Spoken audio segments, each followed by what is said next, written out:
Hey guys, tonight we explore the hidden, fragrant world of love potions, those shimmering, whispered secrets passed down by medieval noblewomen. You're not riding into a battlefield or crouching in a castle siege. No. Tonight you're gliding barefoot through cool marble halls. Velvet curtains brushing your skin as the flicker of candlelight dances against ancient stone. Outside, the moon is high and watchful, spilling silver across a garden lined with roses, sage, and the slow, knowing rustle of secret plants. The story may solve mysteries you never had an explanation for. So, before you explore the story with me, please take a moment to help me subscribe to the channel, like and share this video. Or maybe leave a comment below, but make sure you do it when you really like what I bring to you.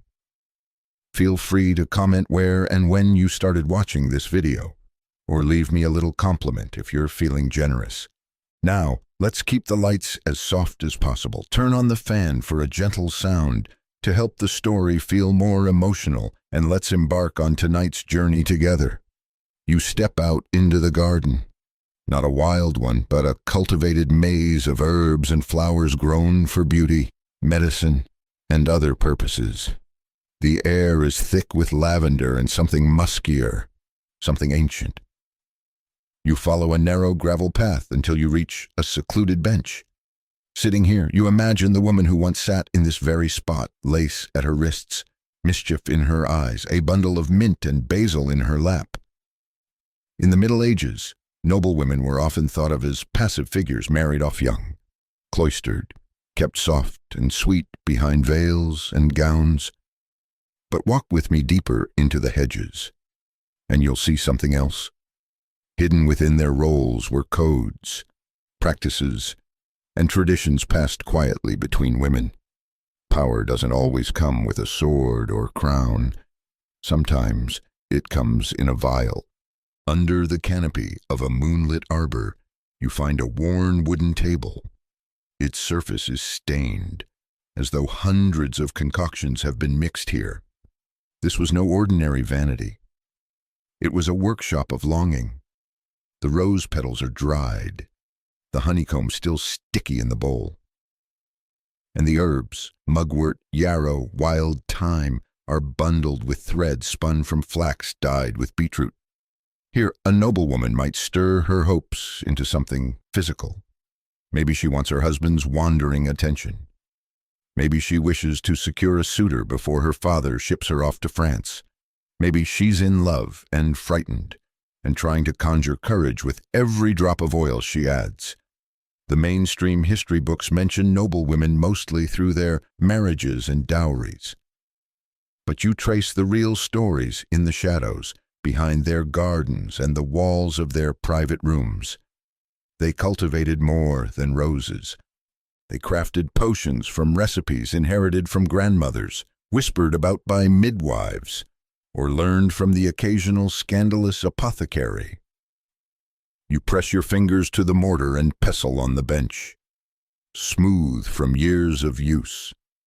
There's something comforting about it, rhythmic, like the pulse of the land.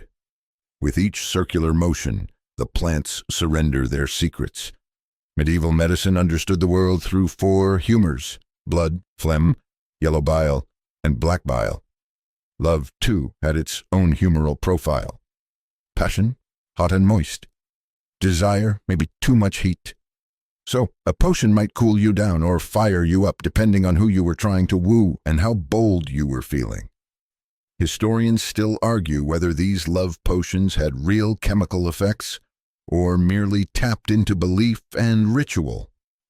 But in a world lit by torches and bound by obligation, belief was powerful enough. A quirky truth: some women kept love sachets tucked inside their gowns, tiny cloth bags filled with nutmeg, dried orange peel, and sometimes crushed beetles. Yes, beetles. Specifically, Spanish fly or cantharides, ground into powder. Highly dangerous. Technically an irritant to the bladder, but rumored to inflame passion. It was forbidden. It was thrilling. It sometimes sent men into a frenzy or a fever, but the line between stimulation and sickness blurred easily in medieval thinking. Your eyes trail the garden wall, where a climbing jasmine wraps around the carved face of a forgotten goddess. Was she Aphrodite, or some saint whose identity was reshaped over time to better fit the church's comfort zone? Either way, she seems to watch approvingly. You pause beneath a fig tree. Its branches are heavy, drooping low, ripe with fruit. In medieval lore, figs symbolized fertility and seduction, not just because of their sweetness, but their shape, open, inviting, symbolic. A noblewoman might slice a fig, drizzle it with rosewater, and offer it to a guest as though it were merely dessert. A signal sent without a word. You feel the coolness of stone as you sit back again, eyes half closed. The night air carries not just scent, but story. This garden once heard the shuffling steps of women in long gowns, whispering softly, checking to make sure no one was watching. One might have carried a phial of liquid amber in her sleeve. Another, a dried clove pressed into her bodice. Nothing dramatic, just enough to make someone notice, to linger longer in conversation, to choose her scarf from the banquet table. And yet, there's danger here too. The moment a woman controlled desire, hers or someone else's, she edged close to something darker. Witchcraft, unnatural influence. If her charms worked too well, someone might whisper about a curse.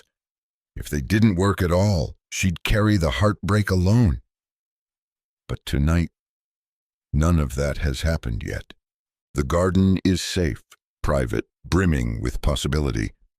You reach down and pick a sprig of rosemary for remembrance, they said, and breathe in. The leaves are sharp, almost peppery. Good for memory, good for clarity, maybe even good for love. You wander deeper to a small stone alcove with a wooden chest. Inside, pressed between waxed parchment, are handwritten recipes.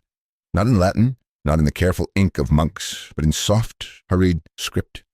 Female hands, ink smudged with herbs and dreams.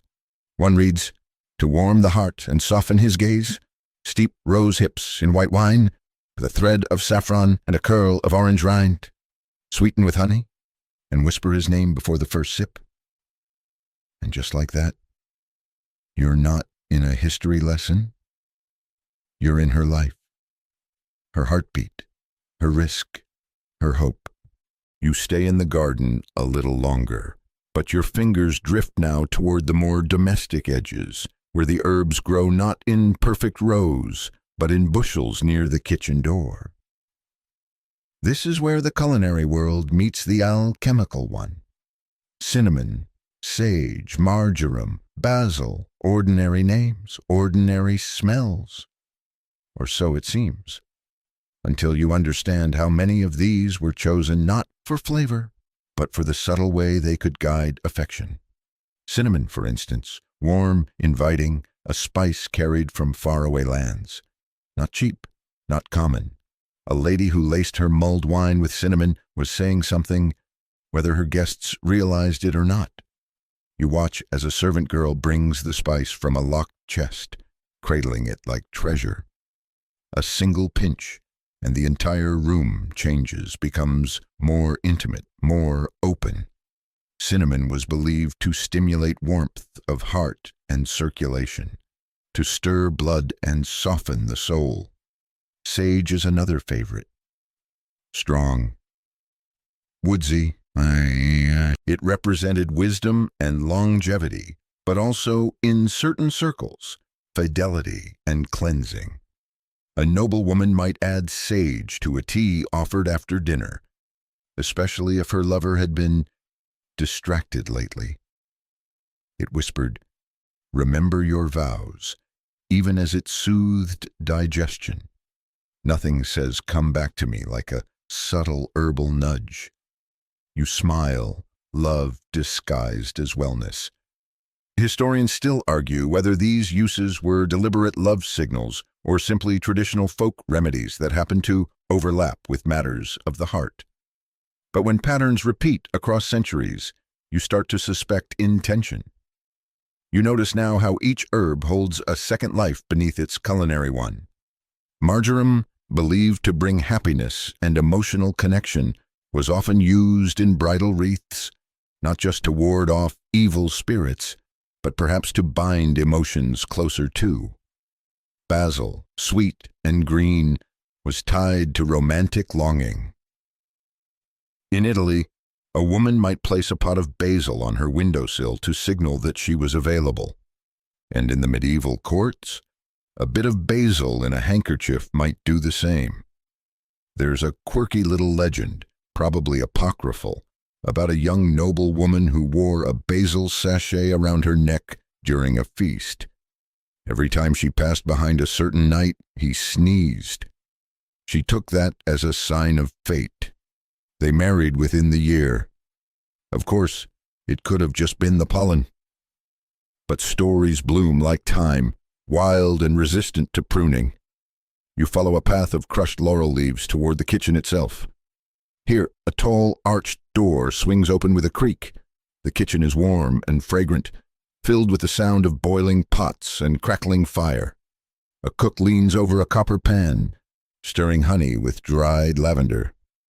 She isn't just making dessert, she's making an offering. Honey itself was deeply symbolic, sweet, sticky, golden.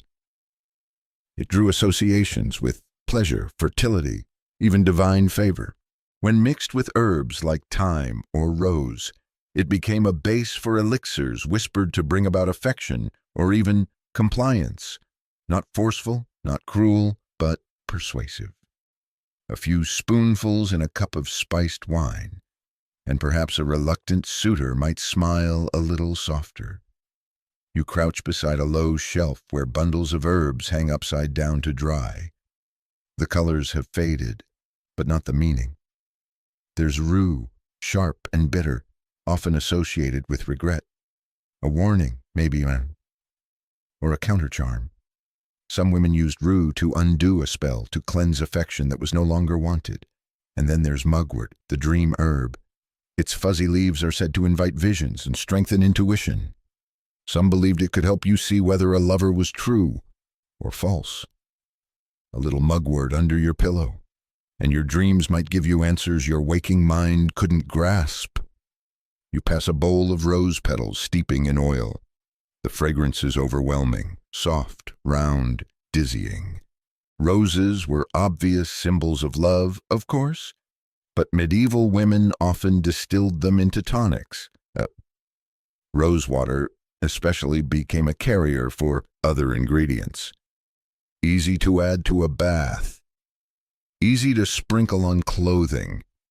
Easy to use without anyone suspecting it was anything more than a luxury. But sometimes, deception was part of the design.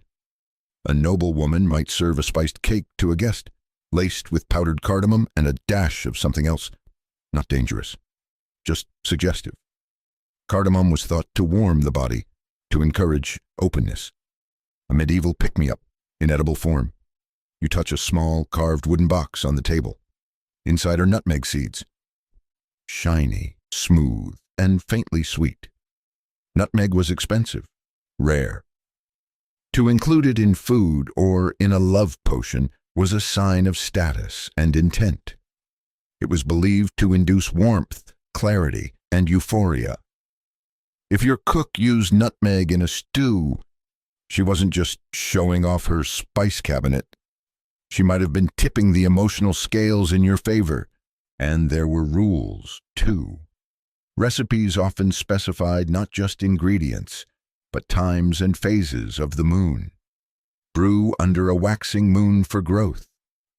Add rose petals only after sundown. Whisper the name of your beloved while stirring clockwise.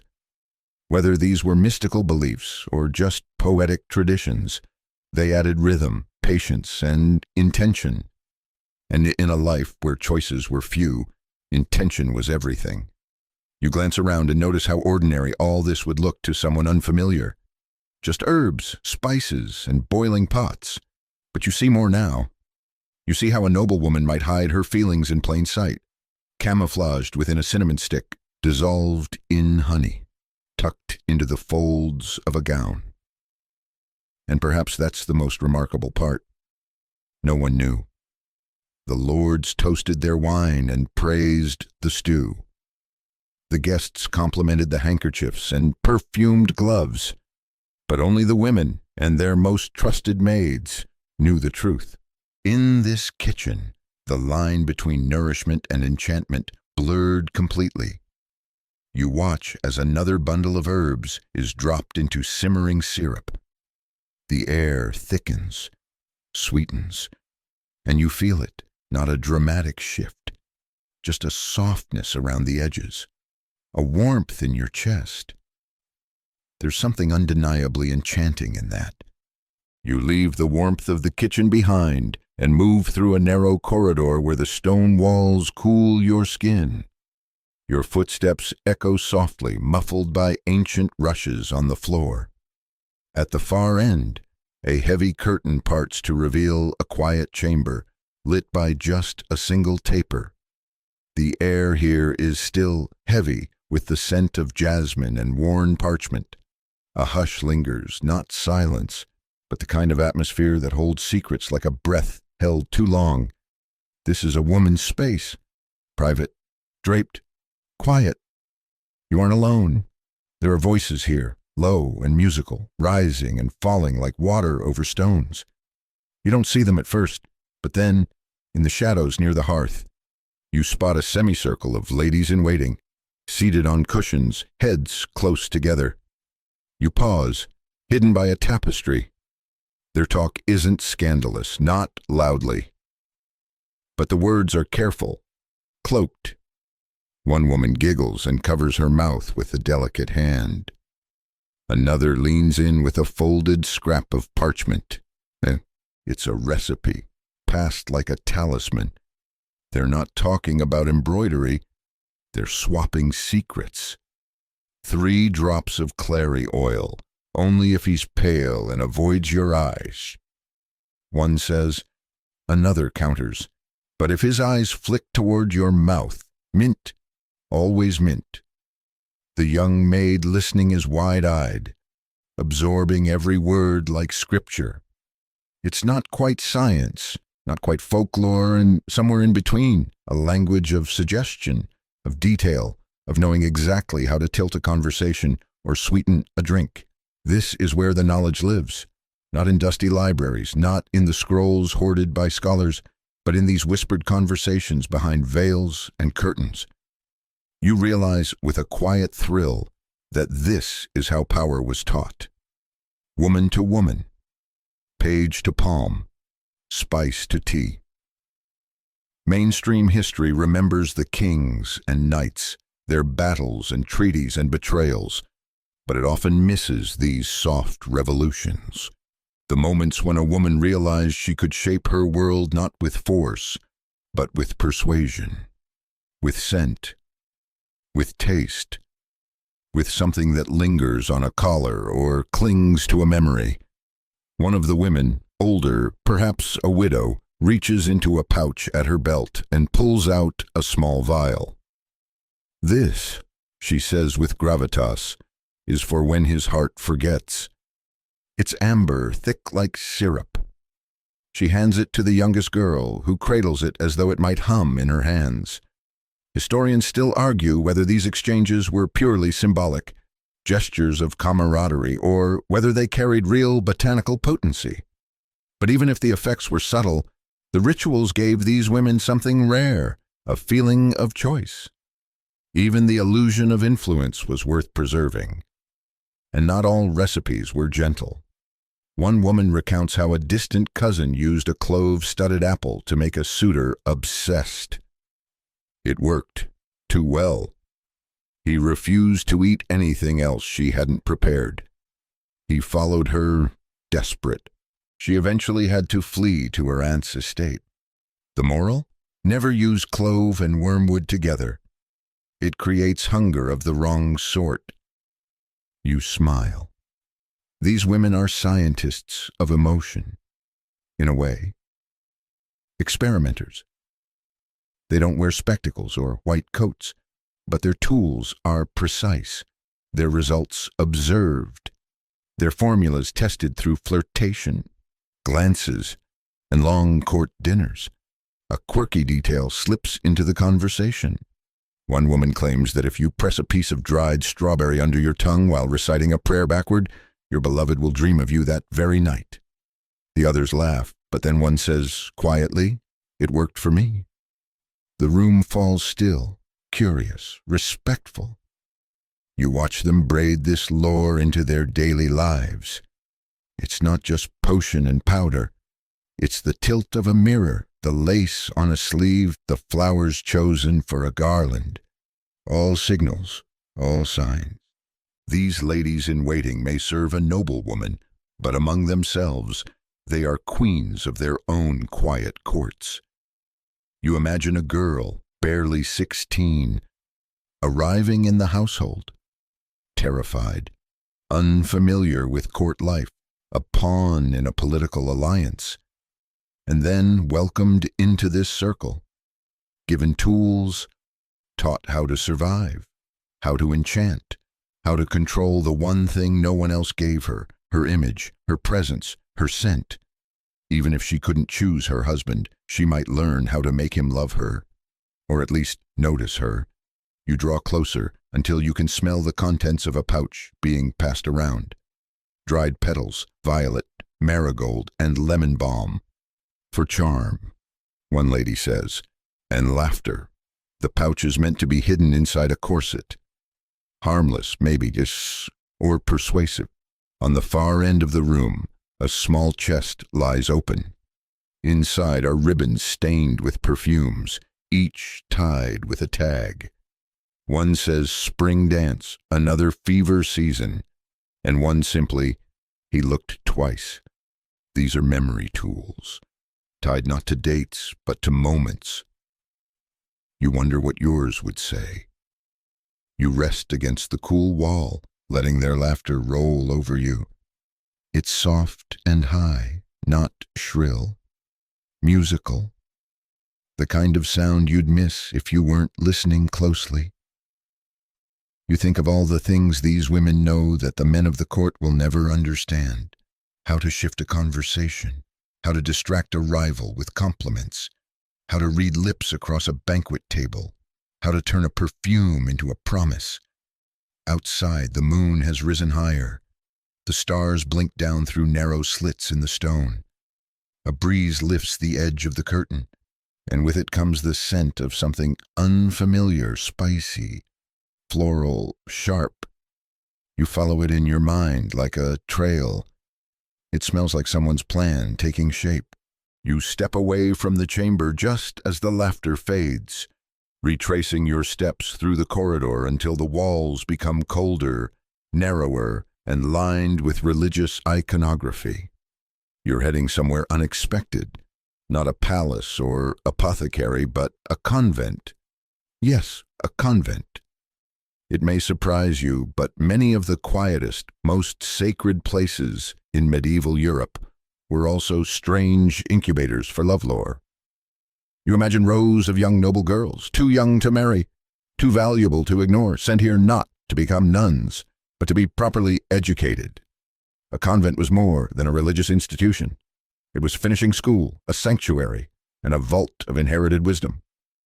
You duck beneath an arched stone doorway, entering a cloister where the air smells faintly of beeswax, rosemary, and ink.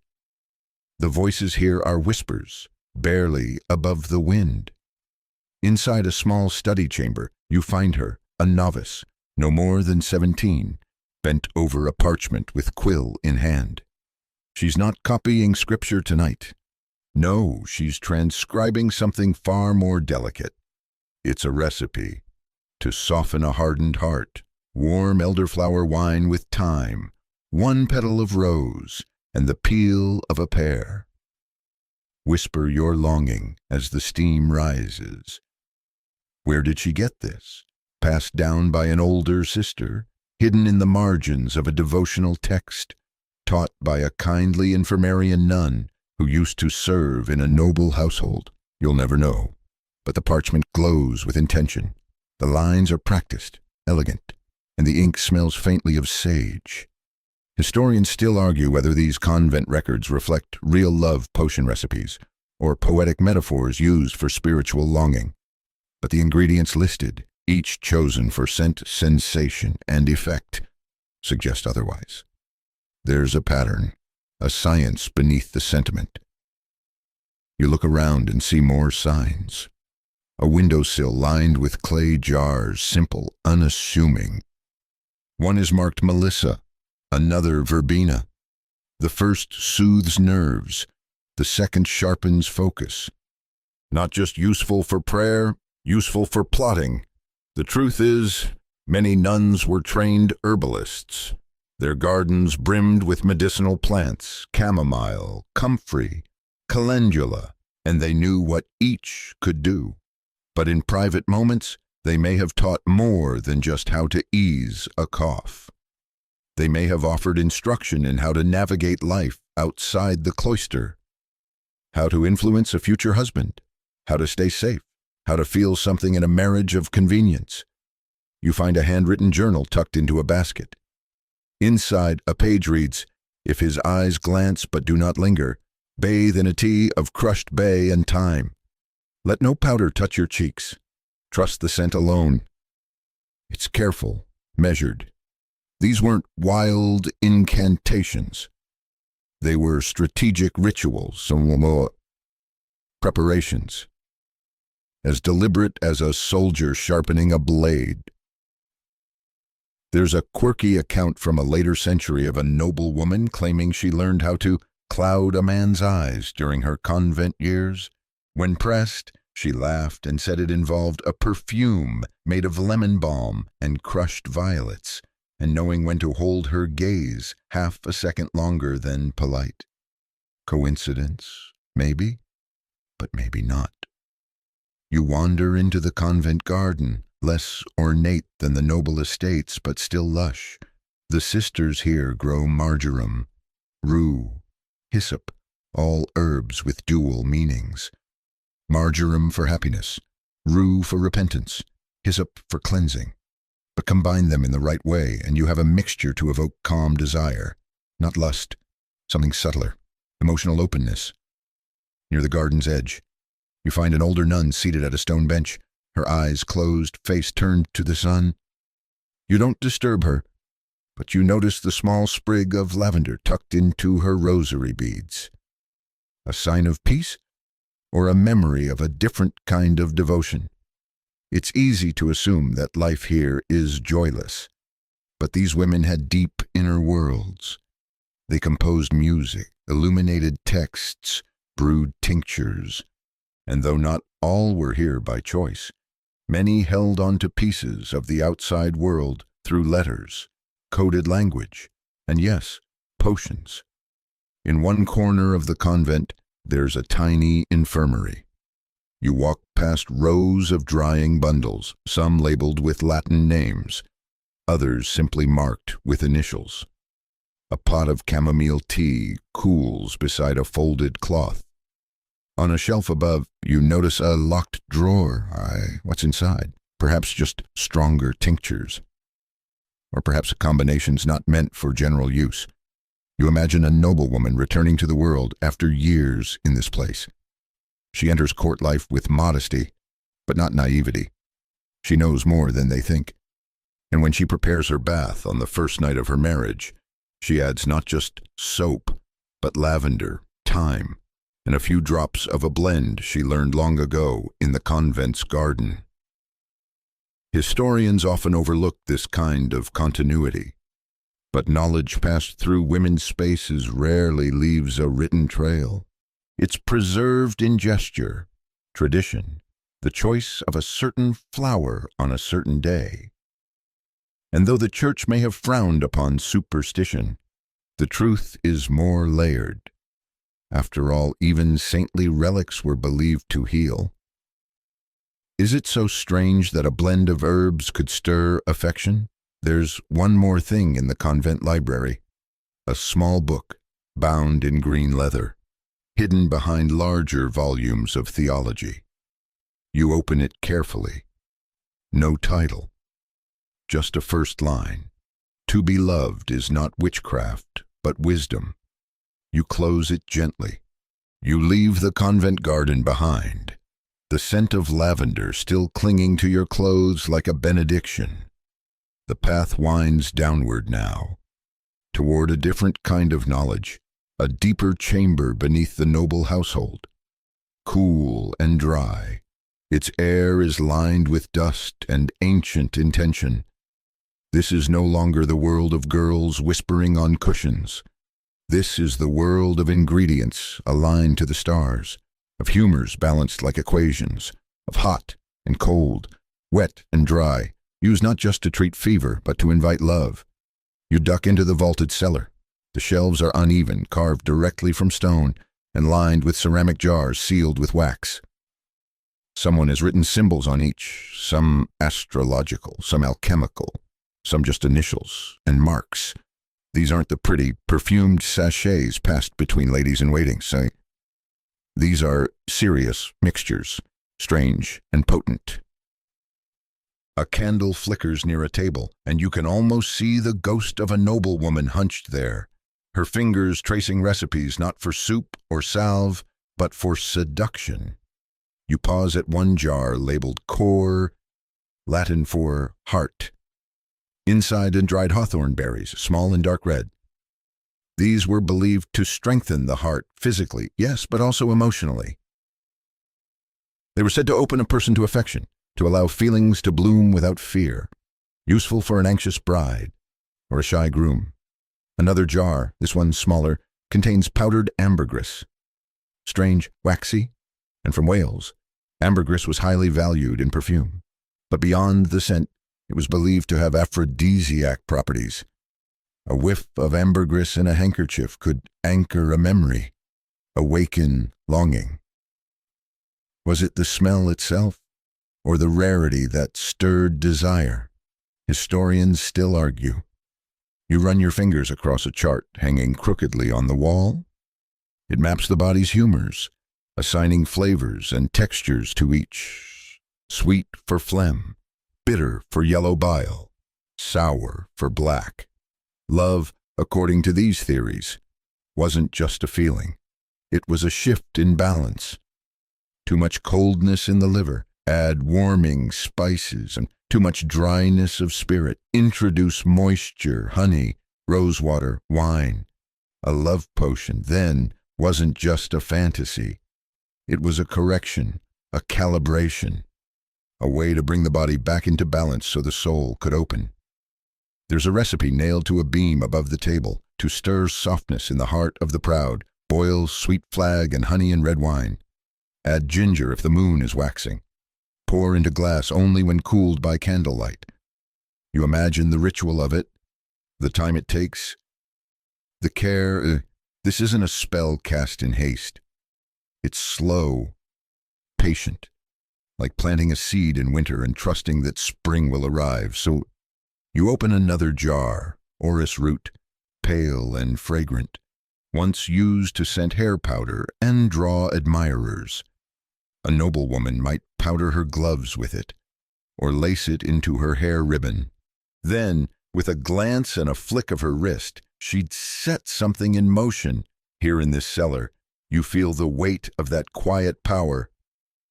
A quirky practice catches your eye, a page describing emotional mirrors. If a woman wanted to know whether her love potion had worked, she was to place a mirror in a room where her beloved would pass. If he looked into it and smiled, the charm had begun. If he avoided it, no change. And if he stared too long, too still, beware. Superstition? Maybe. But superstition often grows where science runs thin. You find a jar of cloves, familiar, comforting, and smile. They were a favorite, not just for flavor, but for what they symbolized, passion preserved. Whole cloves stuck into fruit, worn around the neck or placed in drawers, were believed to attract affection. And they kept away pests, too. Double usefulness. The noblewomen weren't just mixing for romantic longing. Sometimes the potions served a strategic purpose. A better marriage match. An easier alliance. Influence over a husband with wandering eyes. Or perhaps protection against one with a violent temper. A potion might soften him. Or confuse him. Or make him forget what angered him. Historians debate the ethics. Were these love potions manipulation, deception, survival? Even now, the line feels blurry. But in a world where marriage was often little more than a transaction, maybe bending hearts was the only power left to hold. You read another recipe, written in precise Latin but decoded easily now. Crushed violet petals, powdered nutmeg, 3 drops of almond oil. Stir counterclockwise. Breathe in once. Drink only when alone. Why alone? To prepare the self. Not every potion was meant for another person, and some were for confidence, for courage, to feel worthy of being seen. There's power in that, too. You reach the far end of the cellar and discover a small wooden box with a velvet pouch inside. It smells of myrrh and rosemary, heavy and dark. The note attached reads, "Use only when nothing else remains." You don't open it. Instead, you sit for a moment on the cool stone bench and think of all the women who've sat here before, hoping, worrying, measuring love in teaspoons and petals. You feel their presence in the silence, like the quiet between heartbeats. Outside, the wind changes. A storm is coming, or maybe just a shift in the air. You take one last look around the room, the jars, the scrolls, the smudged charts. They seem ordinary now, familiar. But just a few hours ago, they would have looked like clutter. Now they look like intention. The storm has passed, leaving the air damp and humming with energy. You walk upstairs from the cellar and into a chamber lined with silk. A noblewoman's private room, part bedroom, part sanctuary. The fire crackles softly in the hearth, and somewhere nearby, beeswax candles give off a scent that's warm and faintly floral. You pause in the doorway, feeling like an intruder, but this is where the most delicate alchemy happens. You're not looking for bubbling cauldrons or smoking goblets. Not here. What you'll find are perfumes, powders, syrups, and confections, each one made with careful attention, each one holding a little more than sweetness. A dish of candied ginger sits on the vanity, sparkling with sugar. It looks harmless enough, delicious even, but you know better now. Ginger warms the body, quickens the pulse, and awakens appetite. It's said that a noblewoman might offer 1 cube to her husband before bed, not as a dessert, but as a suggestion. You step closer. Beside the dish, there's a bottle, tall and etched with flowers. It contains rose cordial, brewed with petals steeped in honey and white wine.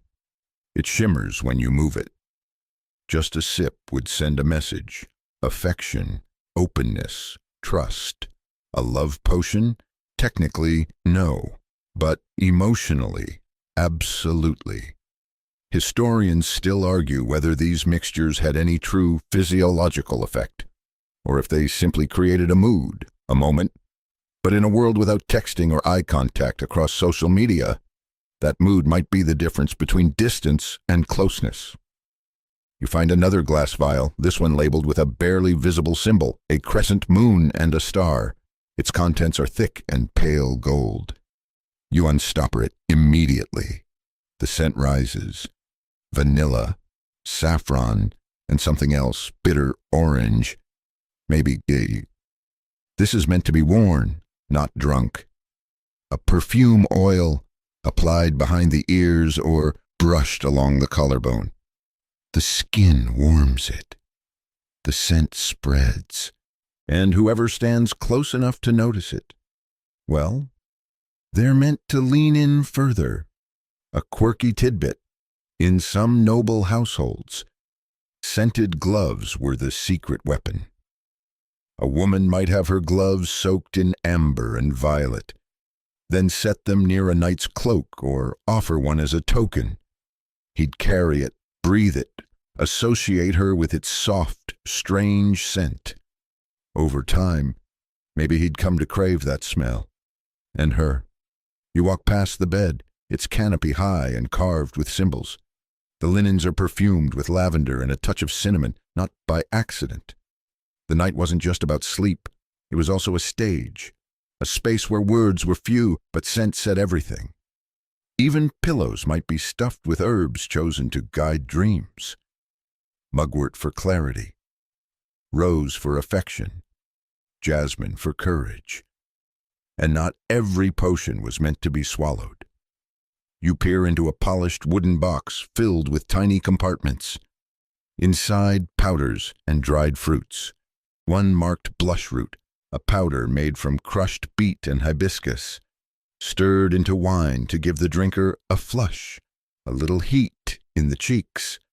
Another labeled sigh seed, a mixture of crushed fennel and clove, meant to be brewed into tea and shared on rainy evenings. Each one is subtle. Nothing dramatic, nothing that would trigger suspicion.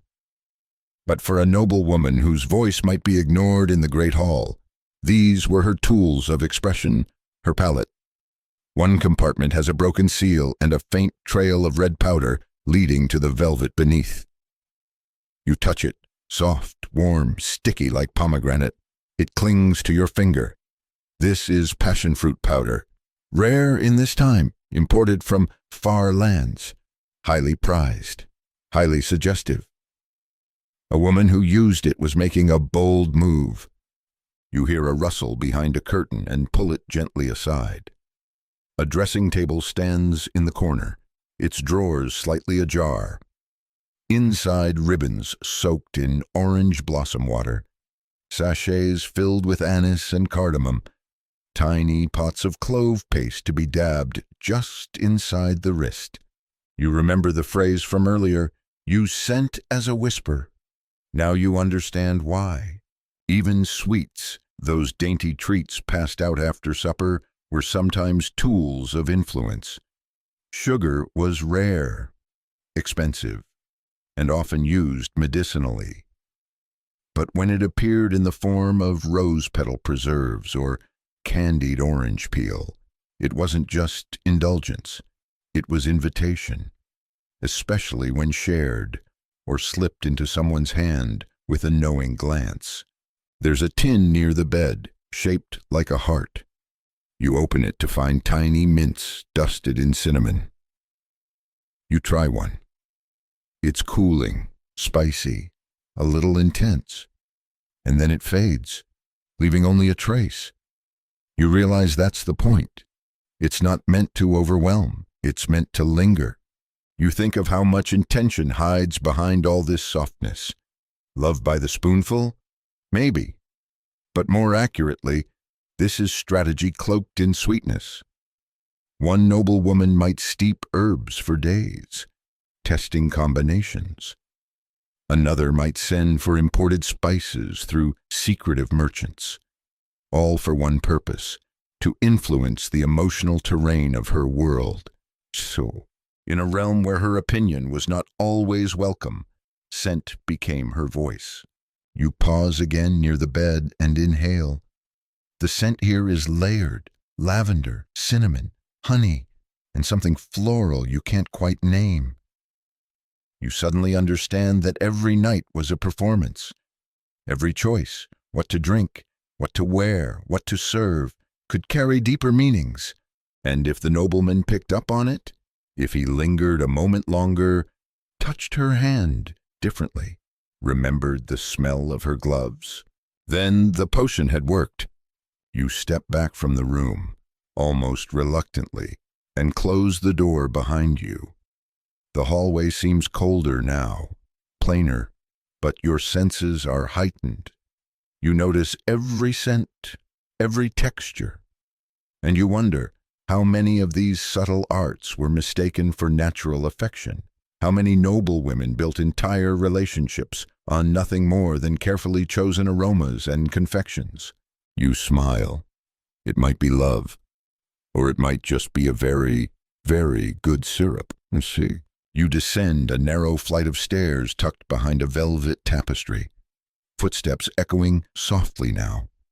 The air thickens as you reach a stone corridor that smells like damp parchment and something sharper. Clove, resin, ink. This isn't a noblewoman's chamber or a convent cloister. You found the apothecary, not the front shop with labeled bottles and courteous greetings. No, this is the back room, the one behind the heavy door with the iron latch. The private shelf. The one only special clients visit, and only after sunset. Noblewomen came here veiled, quiet, often with servants who kept their eyes down and their tongues still. You light a candle and peer around. There's a workbench stained with years of tinctures. Stoppers lie in bowls. Glass vials catch the candlelight like jewels, and the walls hum with the quiet promise of transformation. This is where feelings could be brewed, bottled, and maybe controlled. You're drawn to a shelf that leans slightly, its wood dark with oil and age. The jars here aren't labeled in any formal way. No Latin, no polished titles. Just scratches, initials, and in some cases, nothing at all. That's how you know you're in the right place. One squat jar contains dried Damiana leaves, known now as a stimulant, but then it was called the herb of passion, believed to spark desire, ease nervousness, and perhaps shift affection. It was usually brewed as a tea or chewed discreetly. A woman might share it with her beloved or sip it before a court event, her heart pounding with what she hoped was magic, and not just nerves. Another jar catches your eye, coated with wax, almost hidden. You pry it open. The scent is strong. Musk. Real musk. Animal-derived, thick and primal. Today we'd find it too intense. But in the Middle Ages, musk was believed to be deeply alluring, an anchor in love potions. Historians still debate whether its effects were truly chemical, or if its strength simply marked status and power. Either way, a dab of it could change how a person entered a room. You sit at the workbench, eyes drawn to a recipe pinned by an iron nail, to rouse affection from coldness. Steep cinnamon bark and honey in warmed mead. Add 5 drops of musk and stir with a finger of your right hand. Serve only once he has spoken your name in the dark. The specificity is haunting and beautiful. This is not just chemistry, it's theater, sensory staging, an emotional spell woven through scent and ritual. There's a small drawer under the bench. You slide it open to find a bundle of cloth tied in crimson thread. Inside, fragments of dried fruit, crushed herbs, and 3 rough stones. You lift one to the light and see a shimmer of garnet dust. Garnet was tied to passion, to blood, to the heart. A noblewoman might carry one in her bodice or sew it into the hem of a gown. The stone wasn't for looks, it was a silent beacon. A quirky tradition appears in a scroll tucked near the window. It outlines a process for capturing the scent of longing. According to the text, a noblewoman would place a handkerchief beneath her pillow for 7 nights, then anoint it with crushed mint and lavender. If she carried it to a feast and her beloved touched it, even accidentally, his heart would notice. Vague? Certainly. But when affection felt impossible, even vague hope could become a strategy. Behind a curtain in the corner, You find a cabinet locked with iron. You hesitate, then gently push, unlocked. Inside, the rarest ingredients: Spanish fly, nightshade, dried mandrake root shaped eerily like a human form. These were not subtle teas or perfumed oils. These were powerful, potentially lethal elements. A noblewoman desperate enough to use these walked the razor-thin line between healer and criminal, between love and danger. Mandrake in particular carries weight. It was believed to scream when pulled from the earth. It was linked to fertility, sleep, madness, and seduction. Too much, and the mind unraveled. Too little, and it simply dulled the senses. In love potions, it was said to bring vivid dreams, sometimes of the person you longed for, and sometimes of someone entirely unexpected.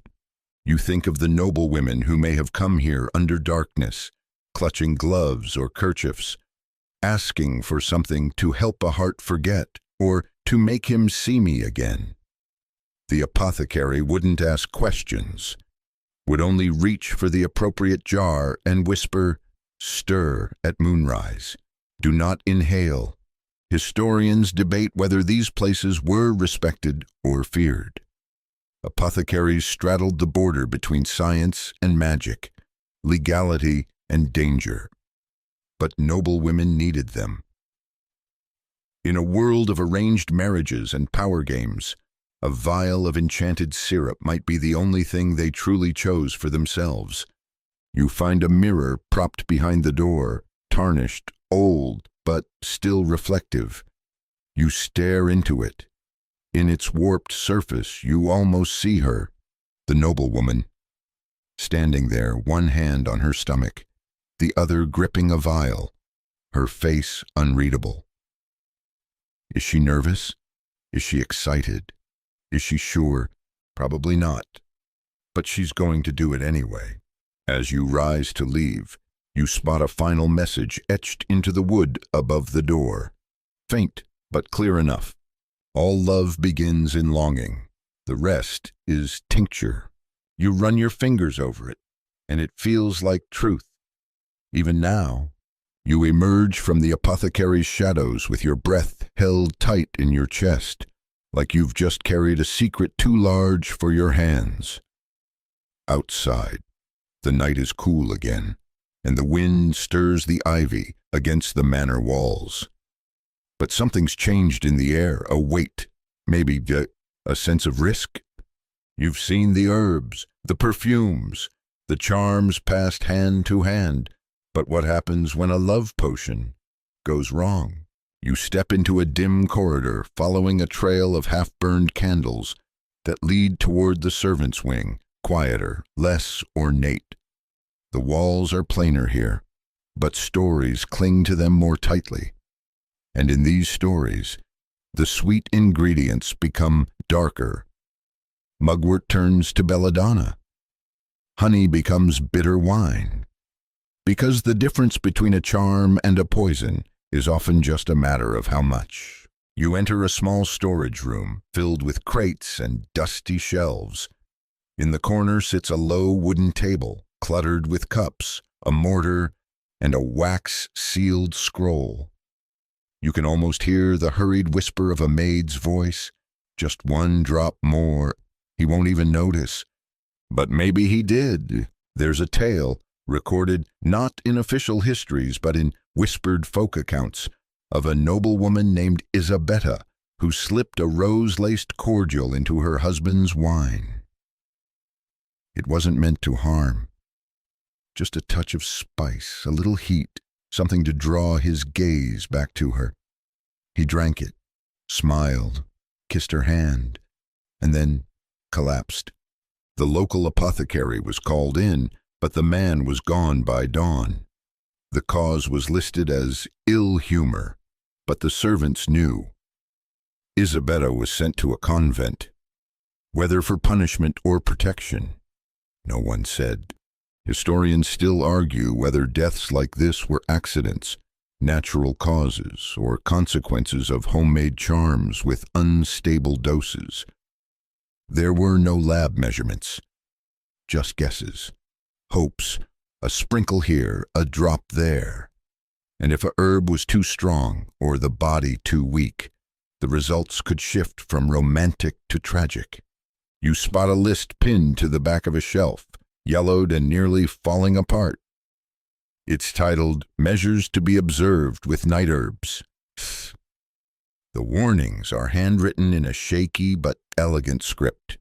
Do not steep over flame. Never serve before sunset. Avoid combination with sweet mead. Store far from rose petals. You laugh softly. Store far from rose petals, as if love and danger must always be kept on opposite sides of the shelf. And yet, the temptation, it was always there. A quirky little practice appears in a maid's diary, found years later. If a woman felt her love potion wasn't working fast enough, she might write her beloved's name backward on a lemon peel and bury it near the hearth. Not deadly, of course, but obsessive, as if digging emotions into the dirt would somehow plant the desire deeper. You reach for a small lidded jar tucked in the corner. The label is worn away, but the smell hits you immediately, sharp, earthy, and almost metallic. You flinch, realizing it's foxglove. Today, it's known for its effects on the heart. In tiny doses, it can steady the beat. In larger ones, it can stop it entirely. Was it ever used intentionally in love potions, or was it just another accident blamed on poor knowledge? Either way, the risk was real. Not every noblewoman who made these brews was trying to inspire love. Some were trying to dull it, or end it. In one court document, a woman was accused of tampering with a nobleman's senses. She confessed only to giving him a sleeping cordial, one that would keep him from his nightly visits. She said, "He did not love me. He only claimed me. So I made myself invisible." Was it love potion reversed? Maybe. Or maybe it was just survival. You glance at the iron ladle resting beside the coals. It's been blackened by countless brews. How many women stood here, stirring carefully, worrying that the next pinch might be too much, too little? Sometimes the potion didn't kill. Sometimes it simply changed who was in love. A scandalous letter hidden in a noble archive recounts a woman who gave her husband a daily tonic of violet syrup and fennel root. It worked too well. He became clingy, obsessive, and wouldn't leave her side. Suspicious of every glance she gave another. Eventually, the court physician stepped in, blaming an imbalance of yellow bile. The syrup was confiscated, but the damage lingered. Desire had curdled into obsession. You step away from the shelves and look around the small room. It's filled with possibility and peril in equal measure. Everything here could stir the heart or stop it.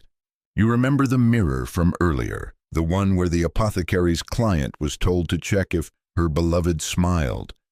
Now imagine looking into it and seeing horror instead. That's the risk. Even the most innocent herbs, lavender, mint, valerian, can be dangerous when brewed too strong, left too long, or mixed without knowledge. The line was always narrow, and when things went wrong, when a man died or fell ill or went mad with affection, the blame rarely landed gently. A nobleman might be pitied, but a noblewoman suspected, questioned, punished. Witchcraft trials often began with such stories. She gave him a tonic, they'd say, or he changed after her stew. And suddenly, a woman's affection became evidence of sorcery. Her perfume, a hex, her honeyed wine, a spell. You stare again at the foxglove and think of the noblewomen who never meant to cause harm, who only wanted to be seen, touched, loved, but who lived in a world where such longings had to be smuggled in through recipes. What they brewed in hope could become tragedy in silence. You step out into the hallway, and the night is very still now. Even the wind seems to pause. Somewhere a candle gutters in its holder. There's beauty in what they tried, but danger, too. You walk quietly now, a little more cautious. You walk with soft steps now, as though even the stone floors remember the weight of secrets. The manor above has quieted. No chamber music, no footsteps, just the low hiss of a dying fire and the occasional whisper of wind through shutter cracks. You turn down a hall rarely used, where tapestries hang heavy with age and dust. And there, just beyond the torchlight, a door waits. It creaks as you open it. Inside is a room that once belonged to a lady of the house, a chamber half salon, half sanctuary. But tonight, you see it differently. This is a place where alchemy and faith dance dangerously close, where a noblewoman might balance a book of hours in one hand and a flask of something far more suspicious in the other. Here, the air still lingers with the smell of beeswax and herbs long since faded. But it also holds something else, fear. Because when a love potion worked too well, or not at all, or merely roused too many questions, the line between charm and crime blurred. In a society ruled by rigid expectation and moral scrutiny, a woman who influenced desire, even subtly, might face more than gossip. She might face accusation. You stand near the hearth, and your eyes land on a scorched piece of parchment sealed in wax, now cracked with age. You kneel and brush it open. The script is hurried, ink spattered. A confession? No, more like a warning. If they find it, say it was for sleep. If they ask, say it was from the convent. Never admit the saffron. Never admit the names. You breathe in slowly. This wasn't just about love anymore. This was about survival. Historians still argue whether the trials that followed love potion mishaps were truly about belief in witchcraft or simply a way to control women who held too much quiet influence. A woman who brewed something intoxicating might be charming until she disrupted a betrothal, swayed a noble's attention, or caused his behavior to shift. Then she became a threat, and threats were often tried. You cross to the vanity and find a comb carved from ivory, its teeth stained faintly red, perhaps from crushed berries or beetroot or something more potent. Beside it lies a broken vial. The glass sparkles like stardust. You wonder if it shattered in fear. Perhaps its contents were meant to disappear before the wrong person asked, "What is this?" A small leather-bound book lies beneath the mirror. You flip through it. The entries begin with small notes. 2 drops of clove oil under his pillow. He smiled the next morning. Rosewater worked better when warmed in the sun. Do not mix mugwort with wine again. But as the pages turn, the tone shifts. He grew quiet, watched me too long. The other ladies whisper now. My sister warned me. I should have listened. A quirky piece of folklore appears in the margins. To break a spell of love, bury the potion's vial beneath running water, whispering your own name backward. A superstition, surely. But imagine the desperation behind it. Because for all the noblewomen who whispered ingredients in dark corners, there were just as many who whispered regrets. You move to a window shutter barely ajar and look down into the courtyard. The moon paints everything in silver blue. You imagine a scene, a woman led away under torchlight, flanked by clergy and servants, the scent of her rose perfume still lingering in the air. Her crime? A tincture too potent, a lord too enchanted, or perhaps simply being too clever in a world that rewarded silence. Court records from several regions recount similar phrases. She ensnared him.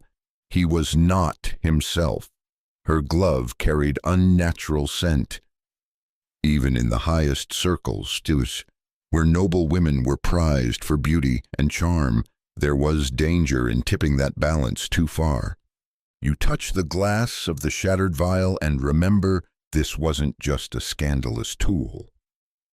It was a risk, and women took it anyway. Some learned how to hide their knowledge behind religious rituals. A tincture offered as tonic for anxiety, a perfume framed as part of Lent's cleansing. Others trusted their servants to take the fall, maids caught with sachets sewn into their aprons, fingers ink-stained from transcribing recipes not meant for noble eyes. There's a passage from a particularly infamous case in 1310 where a noblewoman was accused of summoning affection through unnatural mixtures. She denied everything, of course, but her gown smelled of myrrh and cinnamon, her gloves lined with cardamom, and her handkerchief bore a red symbol stitched in thread so fine it nearly vanished. She claimed it was embroidery. They called it a sigil. The trial ended without conviction, but she vanished from court soon after. You return to the room's center, where a prayer bench waits beside a single candle. Melted wax pools at the base, and beneath it, folded into the shadows, you find a tiny sachet, crumbling with age. You pick it up. Inside, dried rose petals, orange peel, a cracked cinnamon stick, and, unexpectedly, a single white feather, a symbol of peace or surrender. Perhaps both. This, you realize, was the final layer of the potion maker's art. Plausible deniability. If caught, it was only tea, or a charm for dreams, or something given by a cousin at the convent. If pressed, she would laugh gently. Superstition, she'd say. Just girlhood nonsense. But she'd never admit the saffron, or the names, because she knew what happened when love became evidence. The candle flickers behind you as you step back into the hall, and for a moment, the silence seems heavier than before, thicker, almost reluctant to let you pass. You brush your fingers along the wall, where the stone has worn smooth from years of passing footsteps, and make your way toward the grander rooms, the place where whispers are no longer quiet, but hidden beneath layers of etiquette. Etiquette that noblemen proudly wield, while missing the subtle power shifting in the shadows. You're headed now into the space where consequences unfold, the drawing rooms, the dining halls, the hunting lodges, the places where men begin to act strangely. You pass through a richly carved doorway and step into a solar, that sunlit room meant for noble leisure. Today, the light is gone, replaced with the warm glow of hearths and the sweet, sour smell of wine left too long in goblets. You pause at the threshold. There's laughter, odd, lopsided, a man's voice, unfamiliar in tone, drifts from the corner. Did she always look so radiant? He slurs softly. No one answers. The others simply glance at each other. The room falls silent, and you feel it. A tension, brittle as spun glass. This is the other side of the potion's promise. It worked. Or something did. And now, no one quite knows what to do about it. At a table, A nobleman sits slack in his chair, his hand to his heart. He's flushed, speaking sweet nonsense to a woman who barely hides her discomfort. Her cheeks are pink, not with affection, but with alarm. You can almost hear her thoughts. I didn't mean for this. Historians still argue whether such scenes were real consequences of mild drugging or simply the result of suggestion and belief. After all, if you think you've been enchanted, if someone tells you the wine is laced with affection, does your body follow? You watch as another lord enters, frowning. He hasn't been the same since he visited her manor, he mutters, talks like he's dreaming, smiles too easily.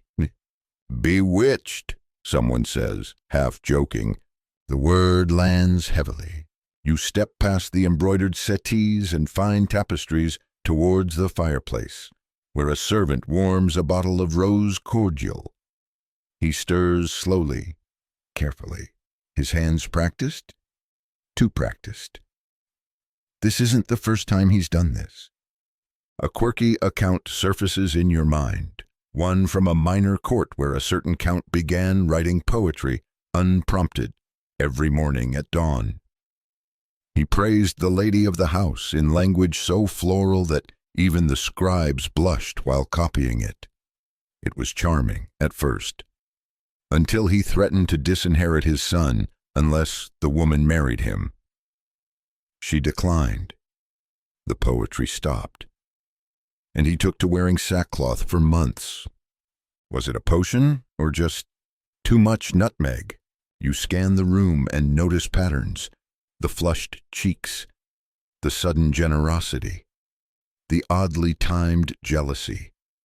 A nobleman who once ignored a lady now picks flowers for her with trembling fingers. Another stares at her hair as though it were spun from gold. These aren't grand love stories. These are tiny unravelings, and everyone is starting to notice. The noblewomen remain quiet, measured. One sips tea laced with valerian, calm and composed. Another wears a pendant shaped like a heart, carved from coral, believed to ward off unwanted affections. Irony, perhaps, or insurance. Because sometimes the potion doesn't make the right person fall in love. Sometimes it attracts the wrong one, and a charm meant to guide the heart becomes a magnet for obsession. You find yourself near the hearth again, where a chessboard lies mid-game. You notice the queen has been moved 2 spaces forward, aggressively, as though someone forgot she's meant to bide her time. The metaphor doesn't escape you. A nobleman approaches the window, his voice low. She smiles at me. I dream of her voice. But my wife, I can't remember her perfume anymore, and isn't that strange? You don't answer. Because yes, it's strange. And no, it isn't. It's the lingering effect of a well-crafted brew or simply a well-placed suggestion, or both. You glance at a tapestry along the back wall, St. Agnes with her lamb, a symbol of purity and patience. But beneath her feet, someone has stitched a faint pattern into the fabric. A sprig of thyme crossed over rose hips. A code.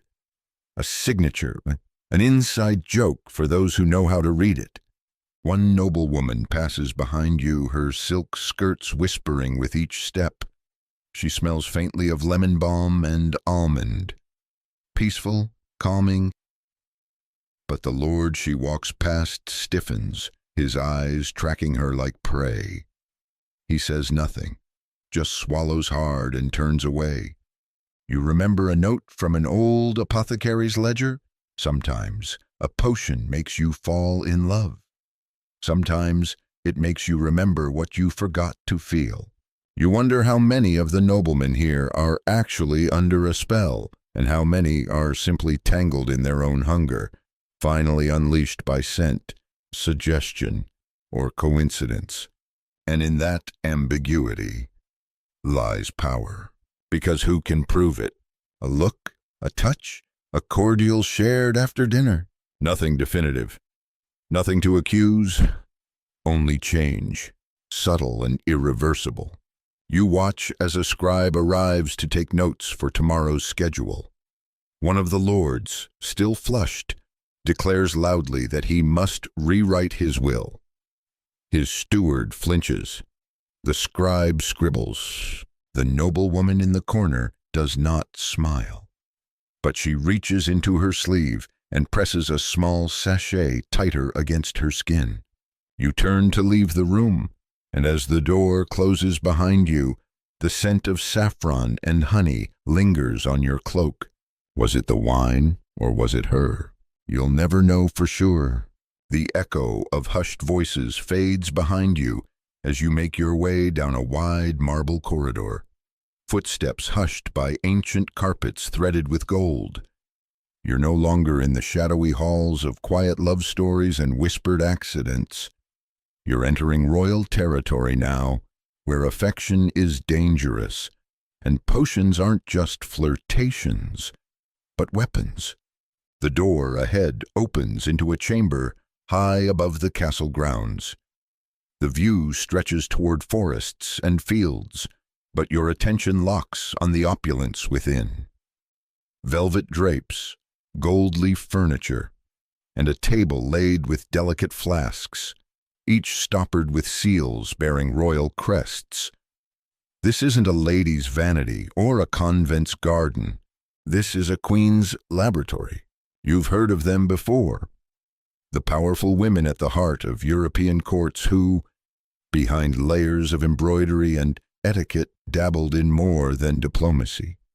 They were mothers, wives, patrons, and tacticians.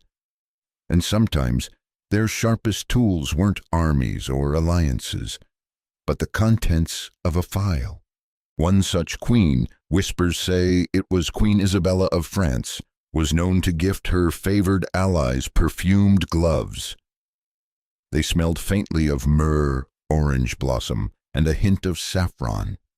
Not scandalous, not strange, but after one courtier wore them, he reportedly changed allegiances overnight. Coincidence or intention? Historians still argue. You approach the table, where a silver tray holds a set of 5 tiny bottles, each labeled not with ingredients, but outcomes. To captivate, to ease doubt, to silence grief, to spark loyalty, to forget. You lift one, and the scent clings to your skin before you even unstopper it. Warm, sweet, faintly metallic. Whatever's inside was crafted with more than herbs and instinct. This is the work of court alchemists, those few educated enough to work with rare resins, resplendent oils, and exotic imports. And yet, even queens had to be careful. Too much affection was as dangerous as too little. A monarch's wife might be adored one day, feared the next. A queen who influenced her husband too strongly might be called sorceress. Or worse, usurper. A whispering chronicler once claimed that a queen of the Germanic states carried a love tonic hidden in her girdle, a potent blend of damask rose, clove, and a trace of silver dust, believed to bind heart to heart across distance. She gave it to her husband before each battle. And while he was victorious, some feared he fought for her, not the crown. You reach for a cabinet, its doors carved with vines and crowned snakes. Inside are jars wrapped in velvet, labeled in languages from across the continent: Arabic, Greek, Occitan. The queens didn't rely only on local wisdom. They imported it. Through silk roots and bridal gifts, they acquired recipes that blended East and West: cardamom from India, civet from Africa, saffron from Moorish Spain. One vial is labeled Queen's Remedy for the Cold Court. The mixture: crushed cinnamon, clove-studded orange peel, sweet red wine, and rose water. but the instructions are more curious than the ingredients. Best served when he looks past you. Best stirred with thoughts of another. You pause, hearing the deeper truth beneath those words. This isn't just about love, it's about presence, about being noticed again. A quirky tradition from one royal court tells of princesses weaving crushed violet petals into the hems of their gowns before royal feasts. When they danced, the heat of their bodies would release the scent, and noblemen would follow it across the room. Perfumed footwork as political maneuvering. You peer toward the bedchamber beyond a curtain, draped in silks, illuminated softly by a golden lamp. On the bedside table sits a crystal bowl with dried apricots and sugared almonds. But the almonds are glazed in something else, amber essence, a rare and heady oil. One nibble, and you'd carry its memory for hours. And not all potions here were meant for kings or suitors. Some were defenses. A court memoir recalls a queen whose rival tried to enchant the king with a cordial of joy. The queen, suspecting foul play, sipped her own blend of rue and vervain, a reputed counter-charm, and wore no perfume that day. The king fell asleep at the feast, his mood untouched. The cordial failed, the rival was dismissed. The queen's silence was never broken. You sit briefly at the dressing table, fingers resting near an engraved compact filled with rose-scented powder. You wonder how many alliances shifted because of subtle influences, how many treaties were sweetened by smiles not entirely unprovoked. There's a note tucked into the mirror's frame. The handwriting is precise, almost masculine. If he listens, add mint. If he argues, add orange. If he obeys, add nothing at all. You feel a chill. It's not about seduction. It's about strategy. Even queens had hearts. But their love potions weren't always for tenderness. They were for timing, for survival, for dynasty. The line between affection and influence, between love and loyalty, was more than blurred. It was braided tightly into every gesture, every breath of scent, every shared cup of honeyed wine. You rise from the chair, understanding now why these flasks are so carefully labeled, so tightly sealed.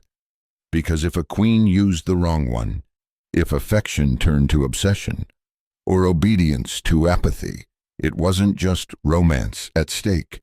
It was the throne. You leave the chamber, the scent of rose and clove following you like a rumor. And somewhere behind the walls, you imagine a queen whispering to her handmaid, asking softly, "Which vial tonight?" You walk away from the queen's chamber, trailing faint echoes of perfume and tension in your wake. The corridor ahead narrows, becoming less regal and more personal. The kind of hallway where slippers scuff the stone and chambermaids murmur lullabies as they change linen soaked with scented water. You follow the scent that's thickest in the air, not rose or cinnamon this time, but cloves. Cloves, warm, spiced, slightly sharp at the edge, almost medicinal. You step into a small antechamber lined with cedarwood panels. 2 chairs sit by a hearth, both worn smooth. A basin on a low table steams faintly, filled with water that's been steeped in clove and orange peel. And there, folded carefully on the back of one chair, is a pair of gloves, soft leather, pale cream, stitched with tiny vines. When you lift them, the scent rises immediately. Clove oil, rose water, a touch of amber. They're not just accessories, they're carriers of intent. In the courts of Europe, scent was status, and clove was a favorite, powerful, expensive, and lingering. It could mask unpleasant smells in a world without modern plumbing. But more than that, it sent a message. I am here. I am desirable. You will remember me. Historians still argue whether gloves like these were infused for simple fragrance or more suggestive purposes.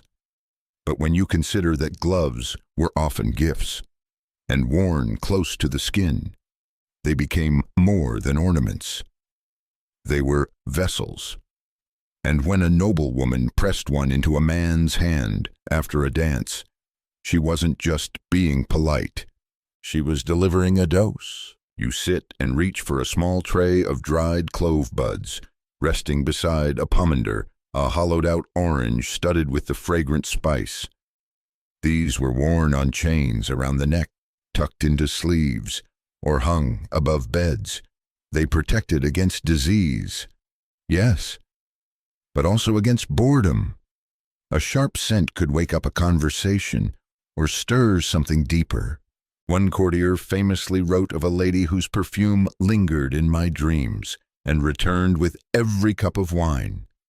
Later, his poems became more erratic, and then stopped altogether. Was it love, madness, or just a perfume too well made? A quirky recipe preserved in a Flemish apothecary's ledger offers a blend for evening company: ground clove, powdered myrtle leaves, dried rose petals, and a drop of honey wine, to be worn on a silk square inside the bodice. The instructions note, "Do not wear near dogs. They will bark." You smile. Maybe it worked a little too well. You rise and drift toward the adjoining bedchamber. On the dressing table lies a comb soaked in clove oil. Next to it, a bottle of perfumed vinegar, scented with clove, thyme, and lavender. It's said that noblewomen would bathe in this mixture before feast days, when proximity was likely and touch inevitable. You lean close to a half-filled drawer where bundles of scented handkerchiefs are stacked like a library. Each bears a faint monogram, some stitched in thread, others drawn in ink. A few still carry scent, sweet, spicy, and complex. You pick one up at random and hold it to your face. And then, like a memory you never had, a scene forms in your mind, a hallway filled with candlelight. A man turning as you pass. He breathes in, just faintly, and smiles. It's powerful, isn't it? How a scent can call someone back to a moment that never even belonged to them. But what happens when the scent clings too long?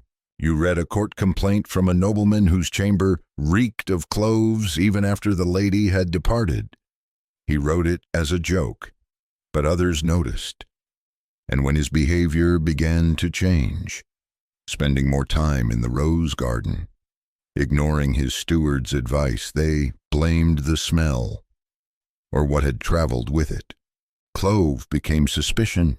You return to the gloves and realize they're more than scent holders. They're boundaries, a layer between skin and skin, a way to touch without touching. But when the gloves are laced with oil and worn all day, the hand beneath becomes something else, wrapped in memory, steeped in intention. A noblewoman might wear such gloves to court, to mass, to dinner, and never need to speak a word. Was it seduction or defense? Historians point to both. Some women used perfume to entice, others to protect themselves from unwanted attention. A bitter scent placed at the wrists or under the ears could sour the mood of a too eager suitor. A blend of lavender and vinegar, worn in a locket, might keep a man distant, not too far, but just far enough. Scent was a language. And clove? It said, "Pay attention." One late chronicle tells of a queen who insisted her sheets be soaked in clove water once a week.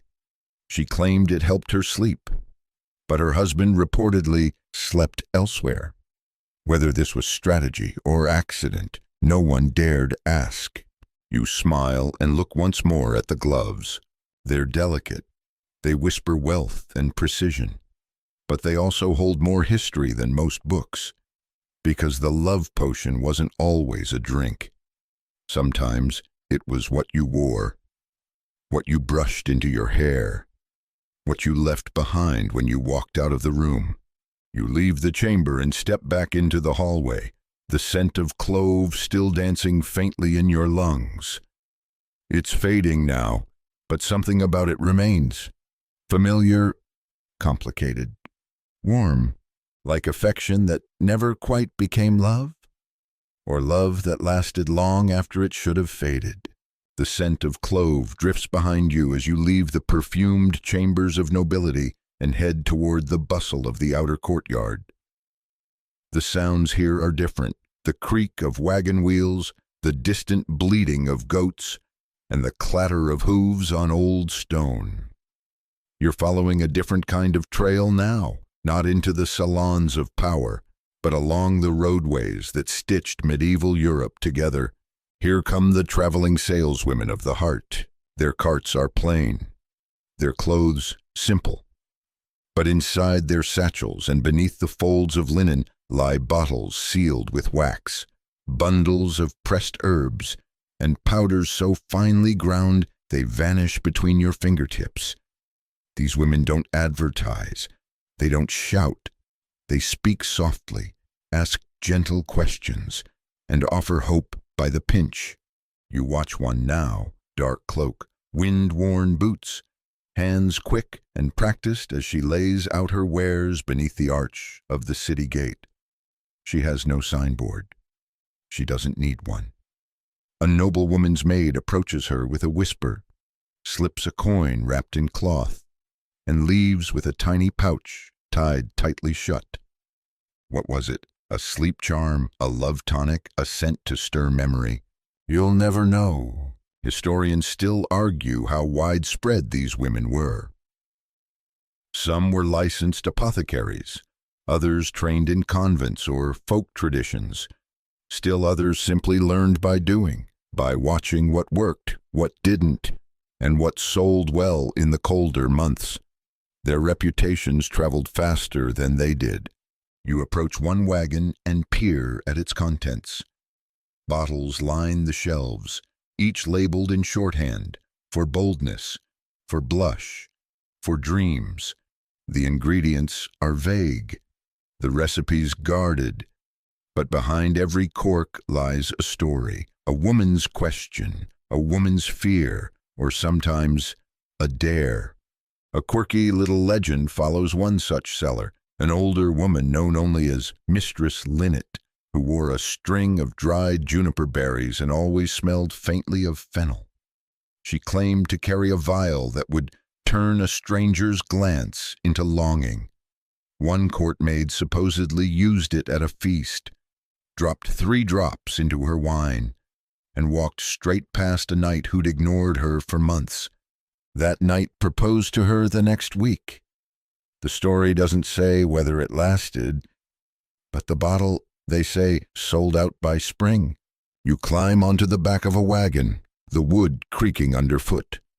Inside are wrapped packages, tiny jars filled with amber-colored syrup, and little scrolls tied with hair-thin ribbon.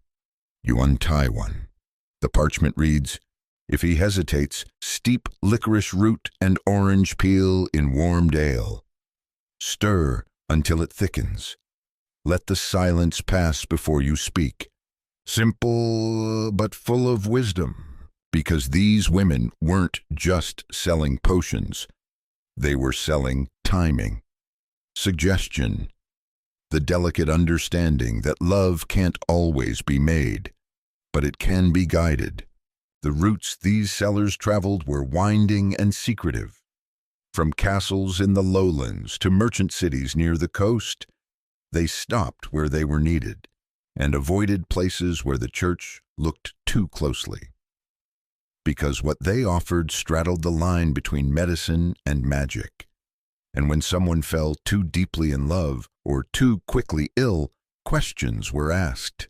Some women disguised their wares as religious relics. One pouch might be labeled Pilgrim's Remedy, another Saint Agnes's Balm. Others used more playful code, Winter's Warmth or Sunday Blush. You imagine a noblewoman kneeling beside a chest in her chamber, unwrapping a bottle wrapped in oilskin and reading a note that says simply, "One drop, before twilight, only if his gaze lingers." And suddenly, the ordinary becomes charged, magical, hers. These sellers were not fools. They knew their customers. They knew the rules, unwritten and otherwise. They offered no guarantees, just the chance to hope. You examine another jar.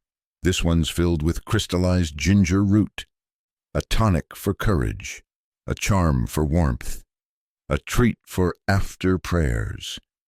It serves many purposes. That ambiguity, its protection. One of the bottles you hold is heavier than the others. The cork is bound with wax and string. On the tag is written, "Only once, never twice." You don't open it. Instead, you step back and let the curtain fall. These sellers disappeared just as quietly as they arrived. No announcements, no promises. Just a hush of footsteps, a trace of mint in the air, and the soft rustle of herbs as the cart rolled away. Some were caught. Some were questioned. Some vanished. And some became legends, the kind whispered about over winter fires. "She gave me something once. He never stopped writing letters after that." You imagine now a noblewoman watching the cart disappear over the hill. She holds a tiny flask, still cool in her palm. She tucks it into her bodice, not out of shame, but preservation. Power has just changed hands, quietly. No war needed. No battle lines. Just a few drops of hope and the right moment. You leave the courtyard and follow the scent of dried sage and myrrh as it fades down the road. It smells like secrets on wheels. The clatter of the departing cart fades into the hush of early dusk as you wind through a quieter part of the manor. Here the corridors are narrower, the light dimmer, and the shelves lined not with goblets and gilt-framed portraits, but with books. Not the gilded religious tomes locked in monasteries, nor the scholarly texts stored in universities, but something far more intimate. These are the manuals, the handwritten pages, the forbidden books of beauty and longing. You step into a private library, the kind a noblewoman might keep for herself behind a false wall or locked cabinet. It smells of aged paper, dried ink, and the faint perfume of pressed flowers used as bookmarks long ago. The fire crackles low, casting golden shadows over the bindings. Many are worn, some are singed, a few are written in careful code. You pull one from the shelf at random. Its cover is plain, but inside, the script is slanted and full of care. It begins with a prayer, then, quickly, turns to something else. A syrup to brighten the eye before a feast. Steep elderflower in honeyed wine. Add fennel seed and a petal of pink rose. Sip slowly, in silence, by candlelight.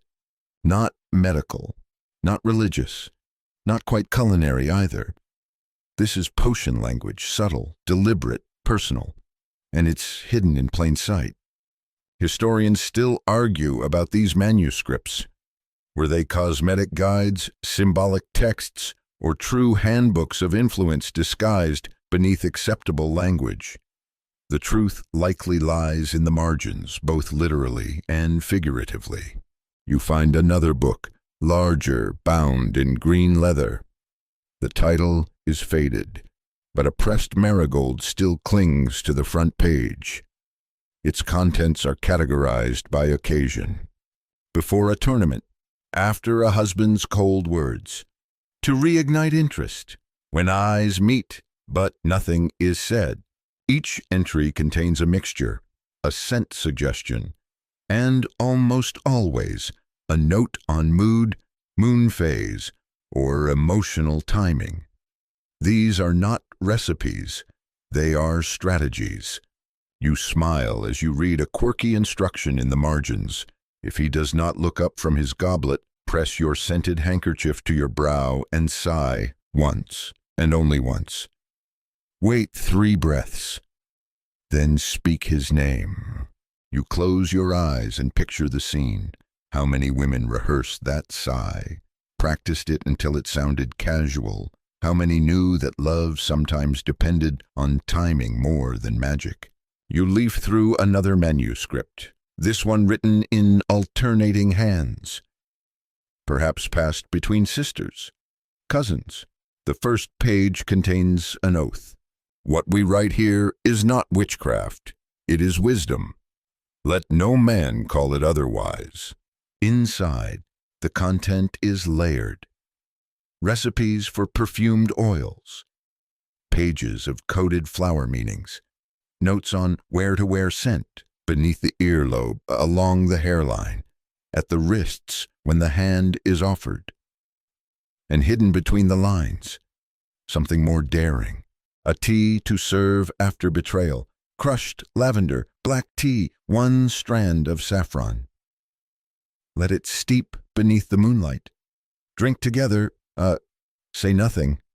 You glance around the room, suddenly aware that this chamber, this secret library, is as much a part of love potion lore as the gardens and apothecaries. Because knowledge was power, and women had to keep it where men would not look. In one volume, tucked near the end, you find what appears to be a devotional text, psalms, prayers, hymns, until you flip it upside down. The back pages are reversed, written from the opposite end. That's where the love potion entries begin. Clever. One is especially haunting. To be remembered by morning, leave a piece of linen at the window overnight. Sprinkle with rose vinegar and a lock of hair. Place beneath his seat at table. It's both eerie and tender. Like so much of this history, you begin to notice something else. How often these recipes are less about winning affection and more about preserving it. They aren't all first glances and flushed cheeks. Many are for rekindling, protecting, repairing. Because love once stirred does not always stay. And a noblewoman, bound by title, contract, duty, had little recourse when affection faded. So she turned to her tools, to books like these, to pages worn thin with use. And yet, she had to be cautious.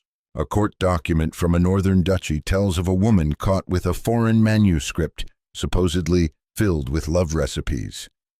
She claimed it was poetry, but the pages smelled of crushed lemon balm and musk. That was enough. The book was burned.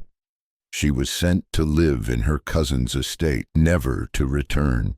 Books, after all, are dangerous, especially when they teach women how to speak without words. You find a folded parchment hidden in a slit carved into the shelf itself. It's old, brittle, but still legible. A single line. If he cannot hear your heart, teach his senses first. And that is what these texts truly are, not magic, but education. Tucked in beside the psalters, hidden beneath the psalms, carried in locked boxes with lace and ribbon, a noblewoman's best-kept secrets. You rise slowly and replace the books, careful to set them exactly where they were. You sense they prefer it that way. As you step into the corridor, a breeze catches the candle and flickers the room's only light. For a moment, the spines of the books seem to shimmer.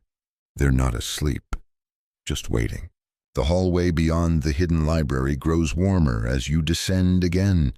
this time toward the humbler parts of the estate, the places where steps go unnoticed, and the true machinery of the noble household whirs beneath its silken surface. You're following the scent of rosemary now, sharp and fresh, trailing from doorways and drifting through gaps in the stone. You reach the kitchen. It's not grand. There are no polished chandeliers or tapestries here, just heavy wooden beams, firelight glowing beneath blackened pots, and shelves sagging with dried herbs tied in twine. A pot bubbles on the hearth, spitting out steam perfumed with thyme and onion. A roast turns on a spit, its juices crackling. But it's not the dinner that interests you. It's the corner where a small table stands, low, burnished with use, tucked between the barrels and the broom closet. It's a quiet station, but full of intention. This is where the kitchen maids work, not just with salt and flour, but with secrets. You notice a bowl of violet petals drying beside a pot of warmed honey, dandelion root already ground, a jar labeled only with a single letter, L, and next to it a square of fabric folded around something small. You peek beneath it and find a glass vial, empty, but sticky with the faint scent of anise. A maid appears, humming softly as she stirs something in a pot. She doesn't notice you at first, but as she moves, you watch her pause beside the low table. She opens the jar marked L, dips a spoon in, and taps a few drops into a cup cooling nearby. She doesn't write anything down, doesn't ask permission, because she knows. The kitchen staff see everything. Who eats what? Who sends meals back untouched? Who lingers by the wine table? Who smiles wider after the third cup of spiced ale? They know how to soften a mood with cinnamon and warm a wandering heart with ginger. They know which mistress requests an extra sprig of marjoram in her soup and who wants none. Historians still argue whether these women were truly complicit in love potion making or simply following orders. But the blurred lines between service and secrecy were often walked in worn shoes and silence. And who better to handle the ingredients? The kitchen was filled with them. Mint, thyme, sage, lavender, clove, dried citrus peel, rose petals pressed between layers of bread. No one questioned the movement of herbs in this place. It was all food, until it wasn't. You find a recipe card pinned to the pantry door. It reads, "For sweetness of the tongue and brightness of the eye, crush 1 strawberry with basil and honey. Serve chilled, after dusk, with 3 words of kindness." It sounds innocent, but you know better now. A quirky tradition among kitchen girls was to drop a clove into the fire before serving a dish. Just 1. If the smell lingered strong, it meant the food would be felt as well as tasted. Superstition, maybe, or something more. You follow another maid as she carries a tray through the back corridor. 2 goblets, a small covered dish. 1 goblet bears a ribbon tied loosely at the stem, pink, delicate.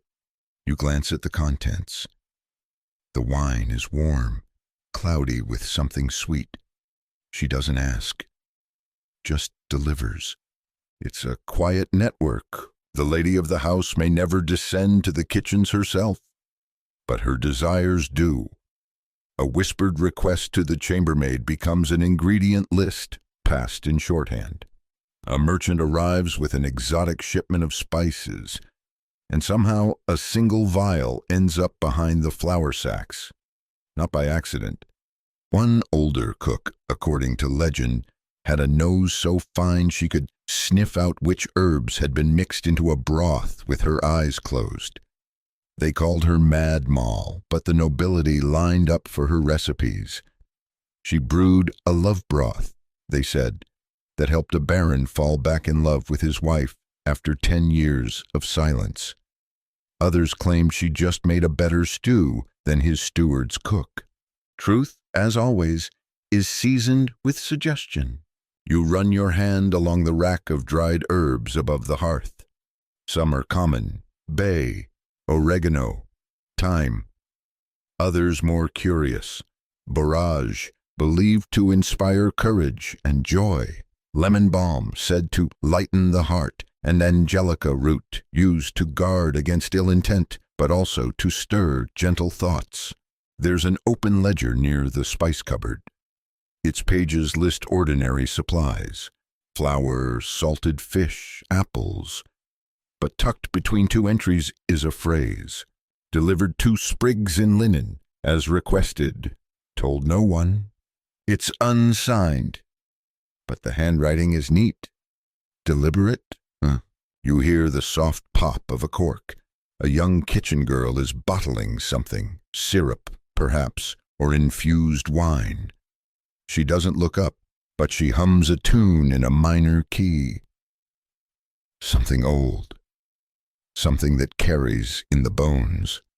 You wonder how many loves began here.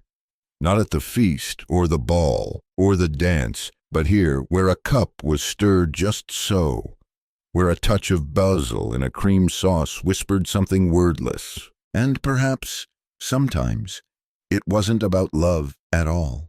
Perhaps it was simply to make a man kinder or more present, or to slow the speed of his anger after a long day of land disputes and bad wine.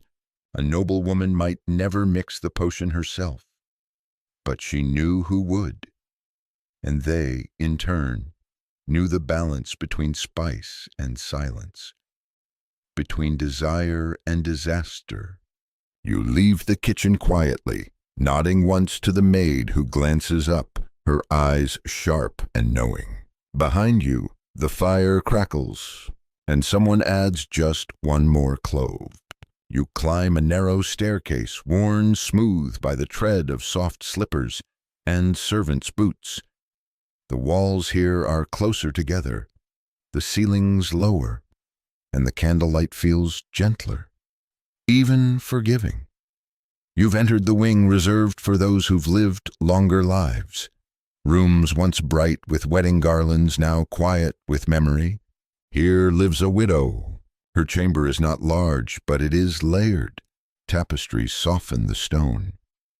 A cat dozes by the hearth. On the writing desk lies a small mirror, its edges dulled by time. And beside it, carefully wrapped in linen, a tiny bundle of herbs. You stand at the threshold, watching her hands move with practiced grace. She's preparing something, not for pain, not for sleep, but for possibility.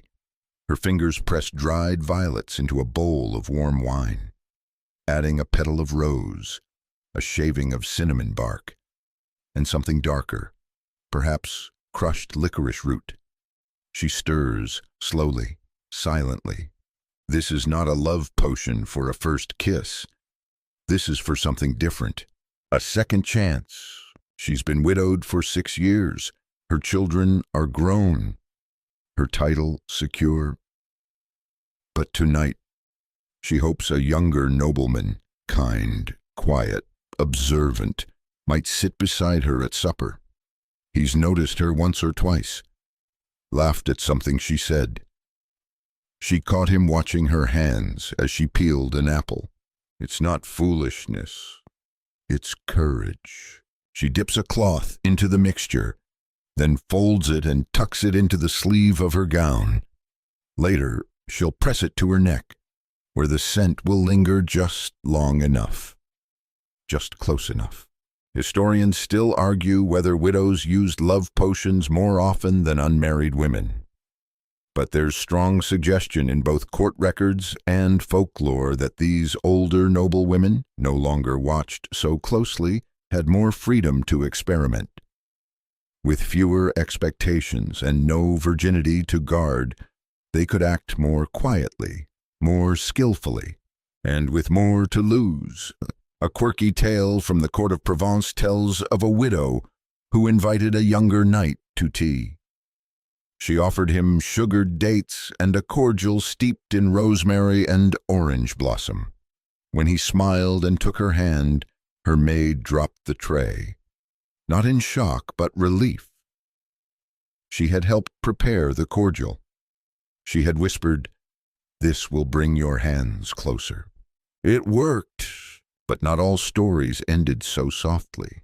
You turn your attention to the documents spread on the widow's writing desk. One is a letter from a sister in another city, full of gossip, herbs enclosed in a wax seal. Another is a folded page of paper-thin instructions. Brew only on Thursdays. Drink with wine. Speak no words afterward for 1 hour. It doesn't say why. But maybe the widow doesn't need to ask. Tss. There's a glass jar beside the candle, half filled with perfumed sugar. You taste a pinch, coriander and rosé, perhaps a trace of nutmeg, sweet enough to stir affection, sharp enough to awaken memory. She might offer it on her tongue during the evening's conversation, letting the scent travel as she speaks. Because that's the thing about love after loss. It's slower, more tentative, less thunderous than youthful longing, but just as brave. You find a hair comb set on the windowsill, its teeth freshly oiled with neroli, bitter orange blossom, said to draw the gaze when worn in the hair. She'll use it just before she steps into the hallway. Nothing drastic, nothing desperate. Just hope. Dignified, scented hope. And that's what makes her story different. She's not trying to win a heart for security or children or title. She simply wants to be wanted again. To see a gaze flicker and stay. To be remembered the next morning, not for status, but for presence. She lays out a ribbon next, choosing one in soft red. Not scarlet, not dramatic, just warm. It will carry the scent of the herbs she's placed beside her lamp. Lavender for steadiness, sweet marjoram for happiness, clove, just a hint, for persistence. She has thought of everything. Historians often neglect these women.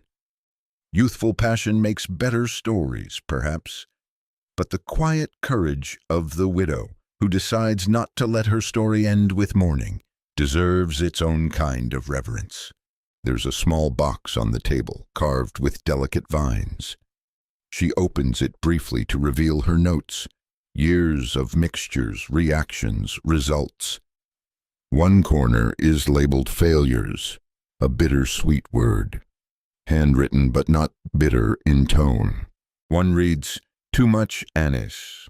He was polite but left early." Another, "Rose alone fades too fast." The final entry is undated, but new. "Tonight's blend, violet, cinnamon, patience. If nothing blooms, it is still enough." You want to tell her that it is. That even the act of preparing this is a kind of victory. That mixing desire with knowledge and memory with scent is as brave as any battle. You step away from the window as she rises. She smooths her gown, ties the ribbon, touches her wrist to the warm cloth, where the scent waits patiently. She's not casting a spell. She's inviting a moment.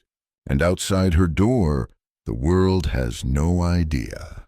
As the widow's quiet bravery lingers in your thoughts, you walk deeper into the manor's northern wing, where the stone corridors cool and the light dims behind thick leaded windows. This part of the estate is older, closer to the chapel and the vaulted spaces where devotion hums against the stone. You enter a side room, modest but tidy, a monk's chamber. The scent here is different, not flowers or spice, but parchment and wax, ink and old wood. Yet even here, among the shelves of sermons and herbal charts, There's the faintest hint of dried lemon balm and sage, subtle, but unmistakably intentional. He's seated at his writing desk now, this monk, robed in simple brown, his tonsure barely visible in the lamplight. He looks up as though expecting you, then back down to the parchment in his hands. His fingers hover above the ink pot. He's writing something dangerous. You watch him pause, lips tight in thought.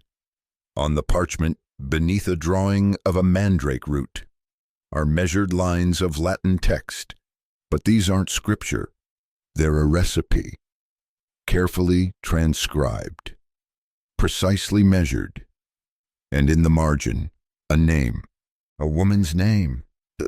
Historians still argue whether monks, particularly those with botanical knowledge, participated in the making of love potions.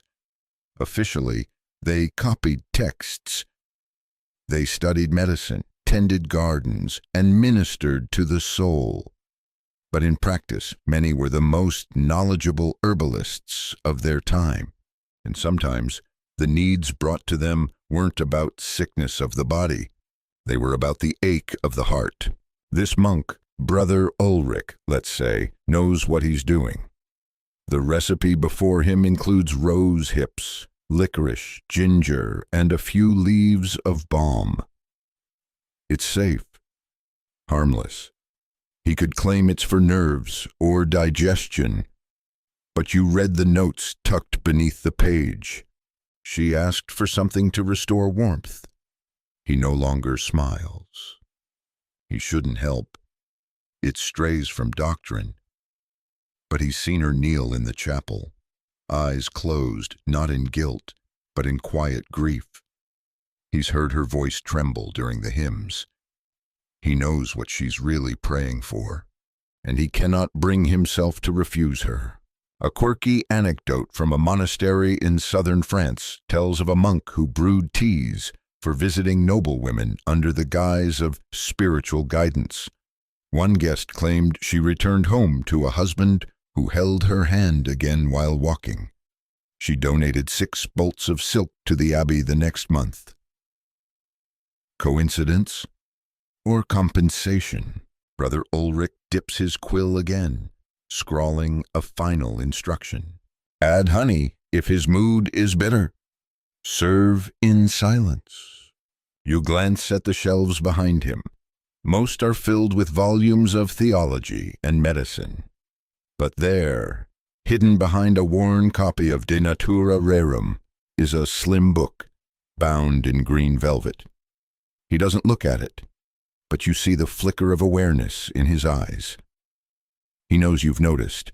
He reaches to tuck the parchment away, but before he does, he reads it over again, as if unsure, not of the ingredients, of the act itself. Helping her could be seen as compassion, or manipulation, or both. He thinks of the sermons he's memorized, the ones about temptation, about sin, about falsehood dressed in sweetness.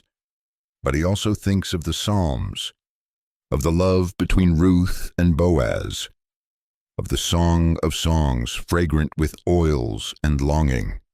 Your lips drop sweetness as the honeycomb. My bride, perhaps, he tells himself. The sacred and the sensual are not always enemies. You wander over to his apothecary table. Small phials line the windowsill, catching dim light. There's valerian and thyme, rosewater, and something labeled simply melancholia. Next to them, a small cloth pouch tied with twine. When you lift it, the scent is unmistakable, mugwort and angelica. Dream herbs. He used them last week, perhaps, for a young knight's wife who had grown quiet, withdrawn. He brewed her a sleeping potion, yes, but he included something else, a bit of sweet violet, just to make her smile. You step to a corner of the room where a stack of letters has been bundled and pressed under stone. The seal on the topmost is broken. Inside, a single line. If he remembers how I laughed, the rest will follow. Brother Ulrich sits still now, candlelight warm on his hands. He's not proud, not ashamed either, just caught. He understands the power he holds, not just of the plants, but of giving someone the belief that love can still be stirred, that it isn't gone, that it may return with the right scent, the right moment, the right blend. He rises and begins to grind the herbs. The sound is gentle, rhythmic. He'll send it in a glass bottle, wrapped in linen, with no name attached. He'll say it's for sleep, and if it works, he'll never hear about it. But perhaps, one evening, she'll walk past him in the chapel corridor and nod just once, and he'll understand. You leave the room as the pestle turns in the bowl, crushing desire into powder, hope into tea leaves. The church might not approve, but the heart doesn't always ask permission. You step out of the monk's chamber, the scent of crushed rose hips and aged parchment still following you like a shadow. The light outside the chapel windows is turning soft and gold, the time of day when secrets feel safest, and eyes, if they glance your way, tend to look kindly. You head now toward the place where rules are written and bent. The hallway ahead is wide, lined with paintings of saints and kings, faces caught between judgment and mercy. A noble estate isn't just a home, it's a legal machine. And within that system, women were given a script. Dowries, alliances, obedience.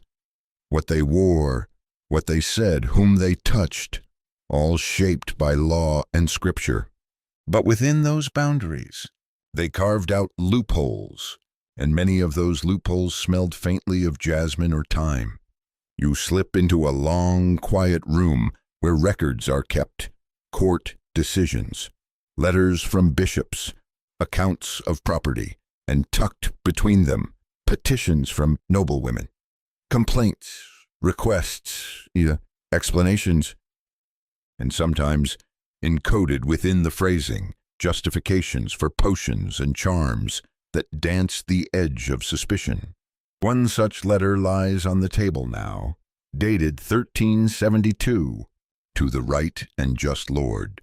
I submit this prayer, that my Lord husband, lately cold and forgetful, might be encouraged back to warmth by way of a restorative syrup prepared under advice from my cousin, who is well read in the old herbals and the convent traditions.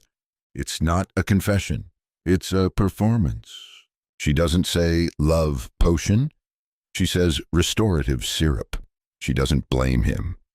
She requests guidance. She aligns herself with modesty and tradition. In this she has protected herself with the law's own language.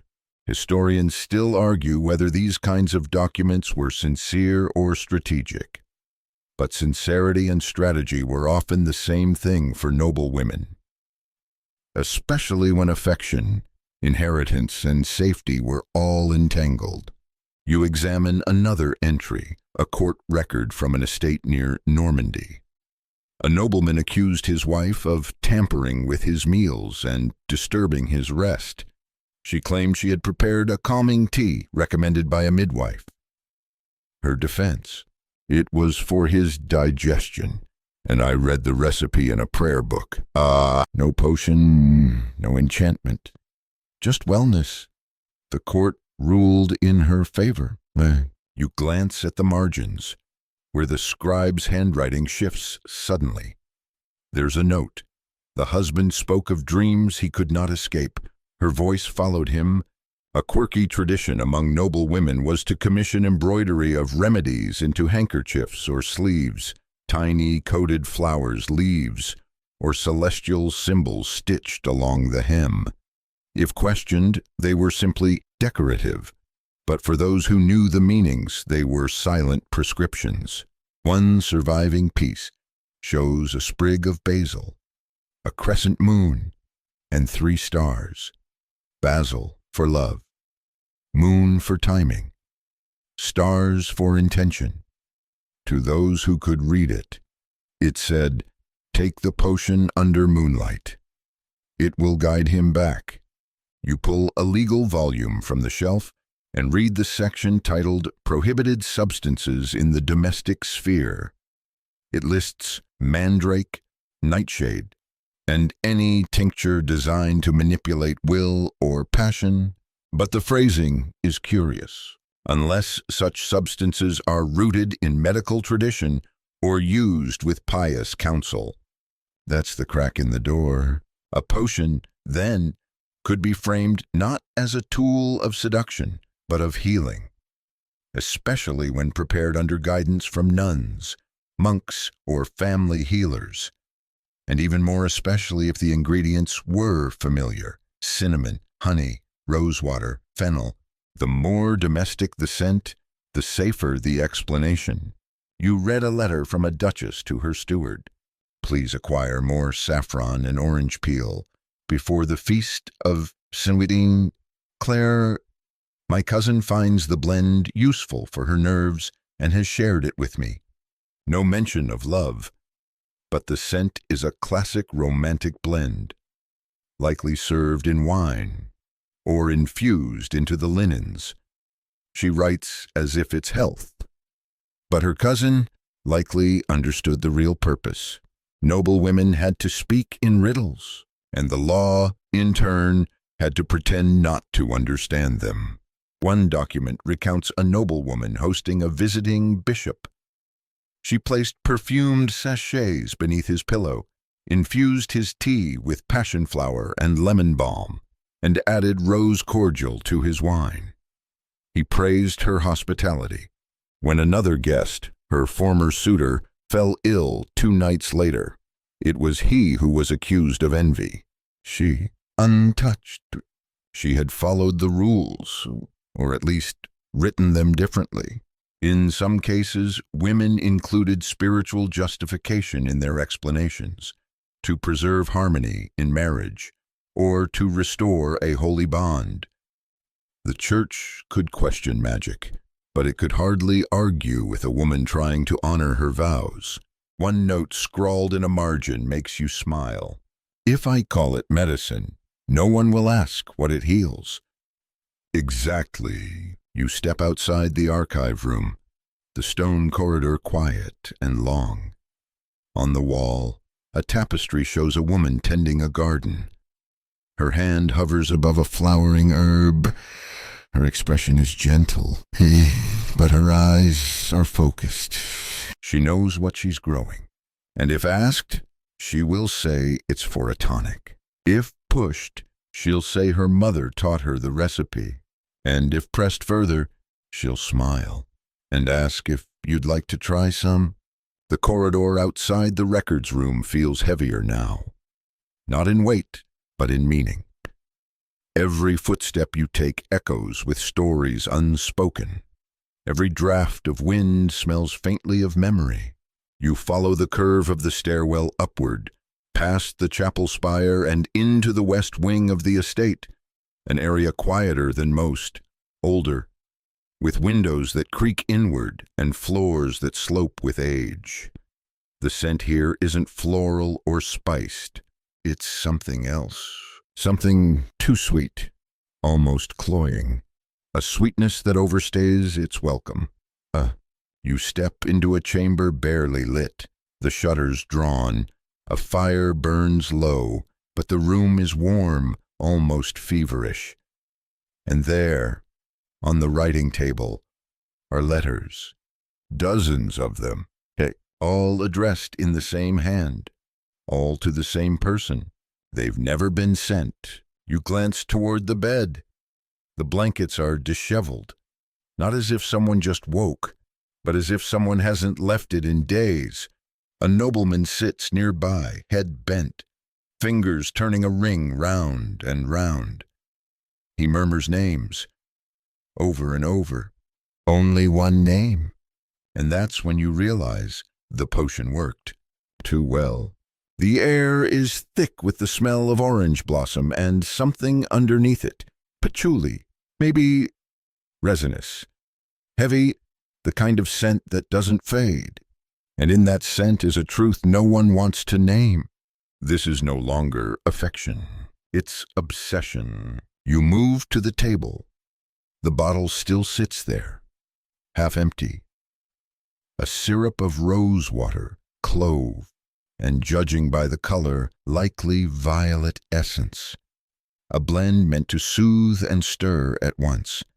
But judging by the man's glazed eyes, the dosage was too strong, or too often repeated. Historians still argue whether these cases were rare tragedies or more common than anyone dared admit. The effects weren't always as dramatic as this, but they often left ripples, men who suddenly changed loyalties, who abandoned political duties, who made unwise marriage proposals. And sometimes, like now, they simply unraveled. You find the recipe tucked beneath the bottle. It's not the noblewoman's handwriting. It's a maid's, which means she prepared it. Again and again, 2 petals per day, steeped in sweet wine. Add honey if he resists. But nowhere on the page is the word stop. You sift through the unsent letters. The first are tender, hopeful, but the last few are rambling, incoherent. They speak of dreams, of voices in walls, of needing to see her again, just once, or I will lose myself. The noblewoman, you realize, is gone. Perhaps married elsewhere, perhaps banished, perhaps simply overwhelmed by the consequences of her own brew. A quirky tale from northern Italy speaks of a noblewoman who used a potion infused with almond blossom and vanilla to capture the attention of a foreign envoy. It worked. He wrote her verses. He named his horse after her. He even refused diplomatic terms unless she was present in the room. He was recalled, she was questioned. The recipe was found and burned, but not before another noblewoman copied it. These potions spread like rumors, because they weren't just stories, they were possibility. And possibility is hard to kill. You turn to a dressing screen in the corner of the room. Behind it, on a shelf, sits a small shrine, not religious but personal. A lock of hair, a perfume bottle a dried flower pressed flat between glass, a red ribbon frayed at the edge. Love tokens, but none were given. All were collected. You open a drawer beneath the altar and find a final vial, still sealed, dark liquid, thicker than the rest. Its label is simple: do not use again. You set it back down, because some potions didn't fail. They succeeded, but too forcefully. They bent affection into fixation. They stirred warmth into fire. And when desire lost its anchor, when the heart forgot how to let go, the results could no longer be dressed in poetry or perfume. A noblewoman in one chronicle admitted, quietly, that she stopped using her blend not because it didn't work, but because she saw fear in his eyes when she entered the room. He loved her, but not gently, not safely. I stopped when I saw myself through his eyes, she wrote, and did not like the shape I had taken. You look back at the nobleman. He's sleeping now, or close to it. But his lips still whisper her name, over and over. You hope he forgets, that the scent fades, that the dream loosens. But not all potions come with an antidote. And in that lies the danger, because love, once summoned, is not always polite. It doesn't always stay within boundaries. And when you stir it with the wrong hands, in the wrong moment, it may not leave at all. You leave the chamber quietly. No one else is in the hallway. The shutters creak open slightly. The air is cooler now. You take a deep breath of it, letting the heavy scent of obsession dissolve.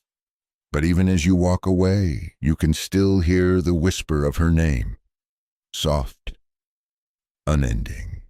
The halls are hushed now, the kind of quiet that only comes at the very end of a long evening. Your steps feel slower, softer.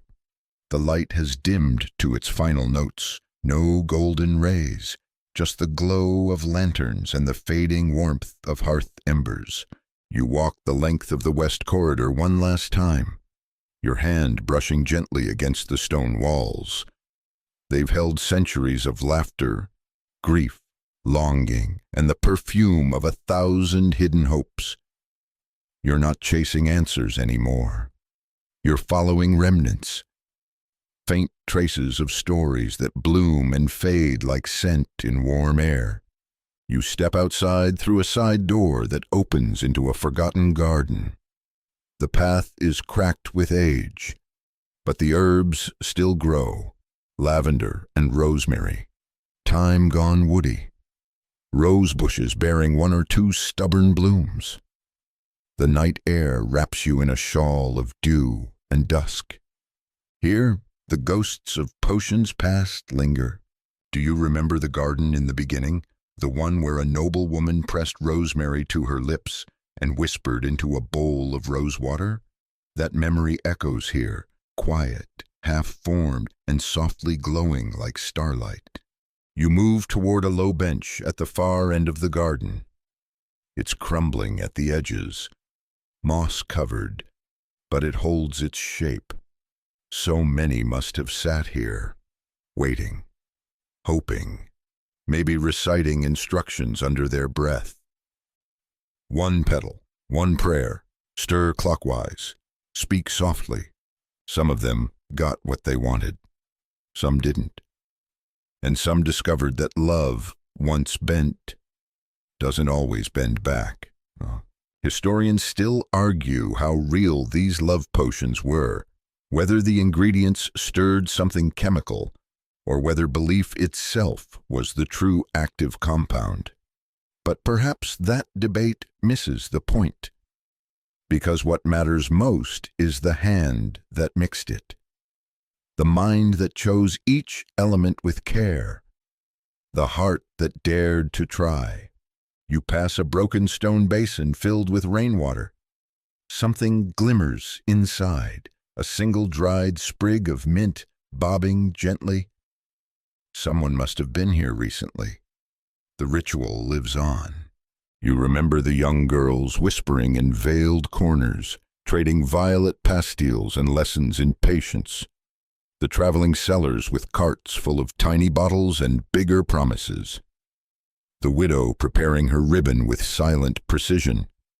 The queen who chose her vial not for love, but for strategy. You think of all the women whose names never made it into the chronicles, who changed the course of their own stories with cloves and roses, not swords or banners. And you think of the noblemen, murmuring a name long after the scent had faded. It's all here still. Scent is memory, and this garden is full of both. You walk once more through the hedges, brushing your fingertips against the leaves.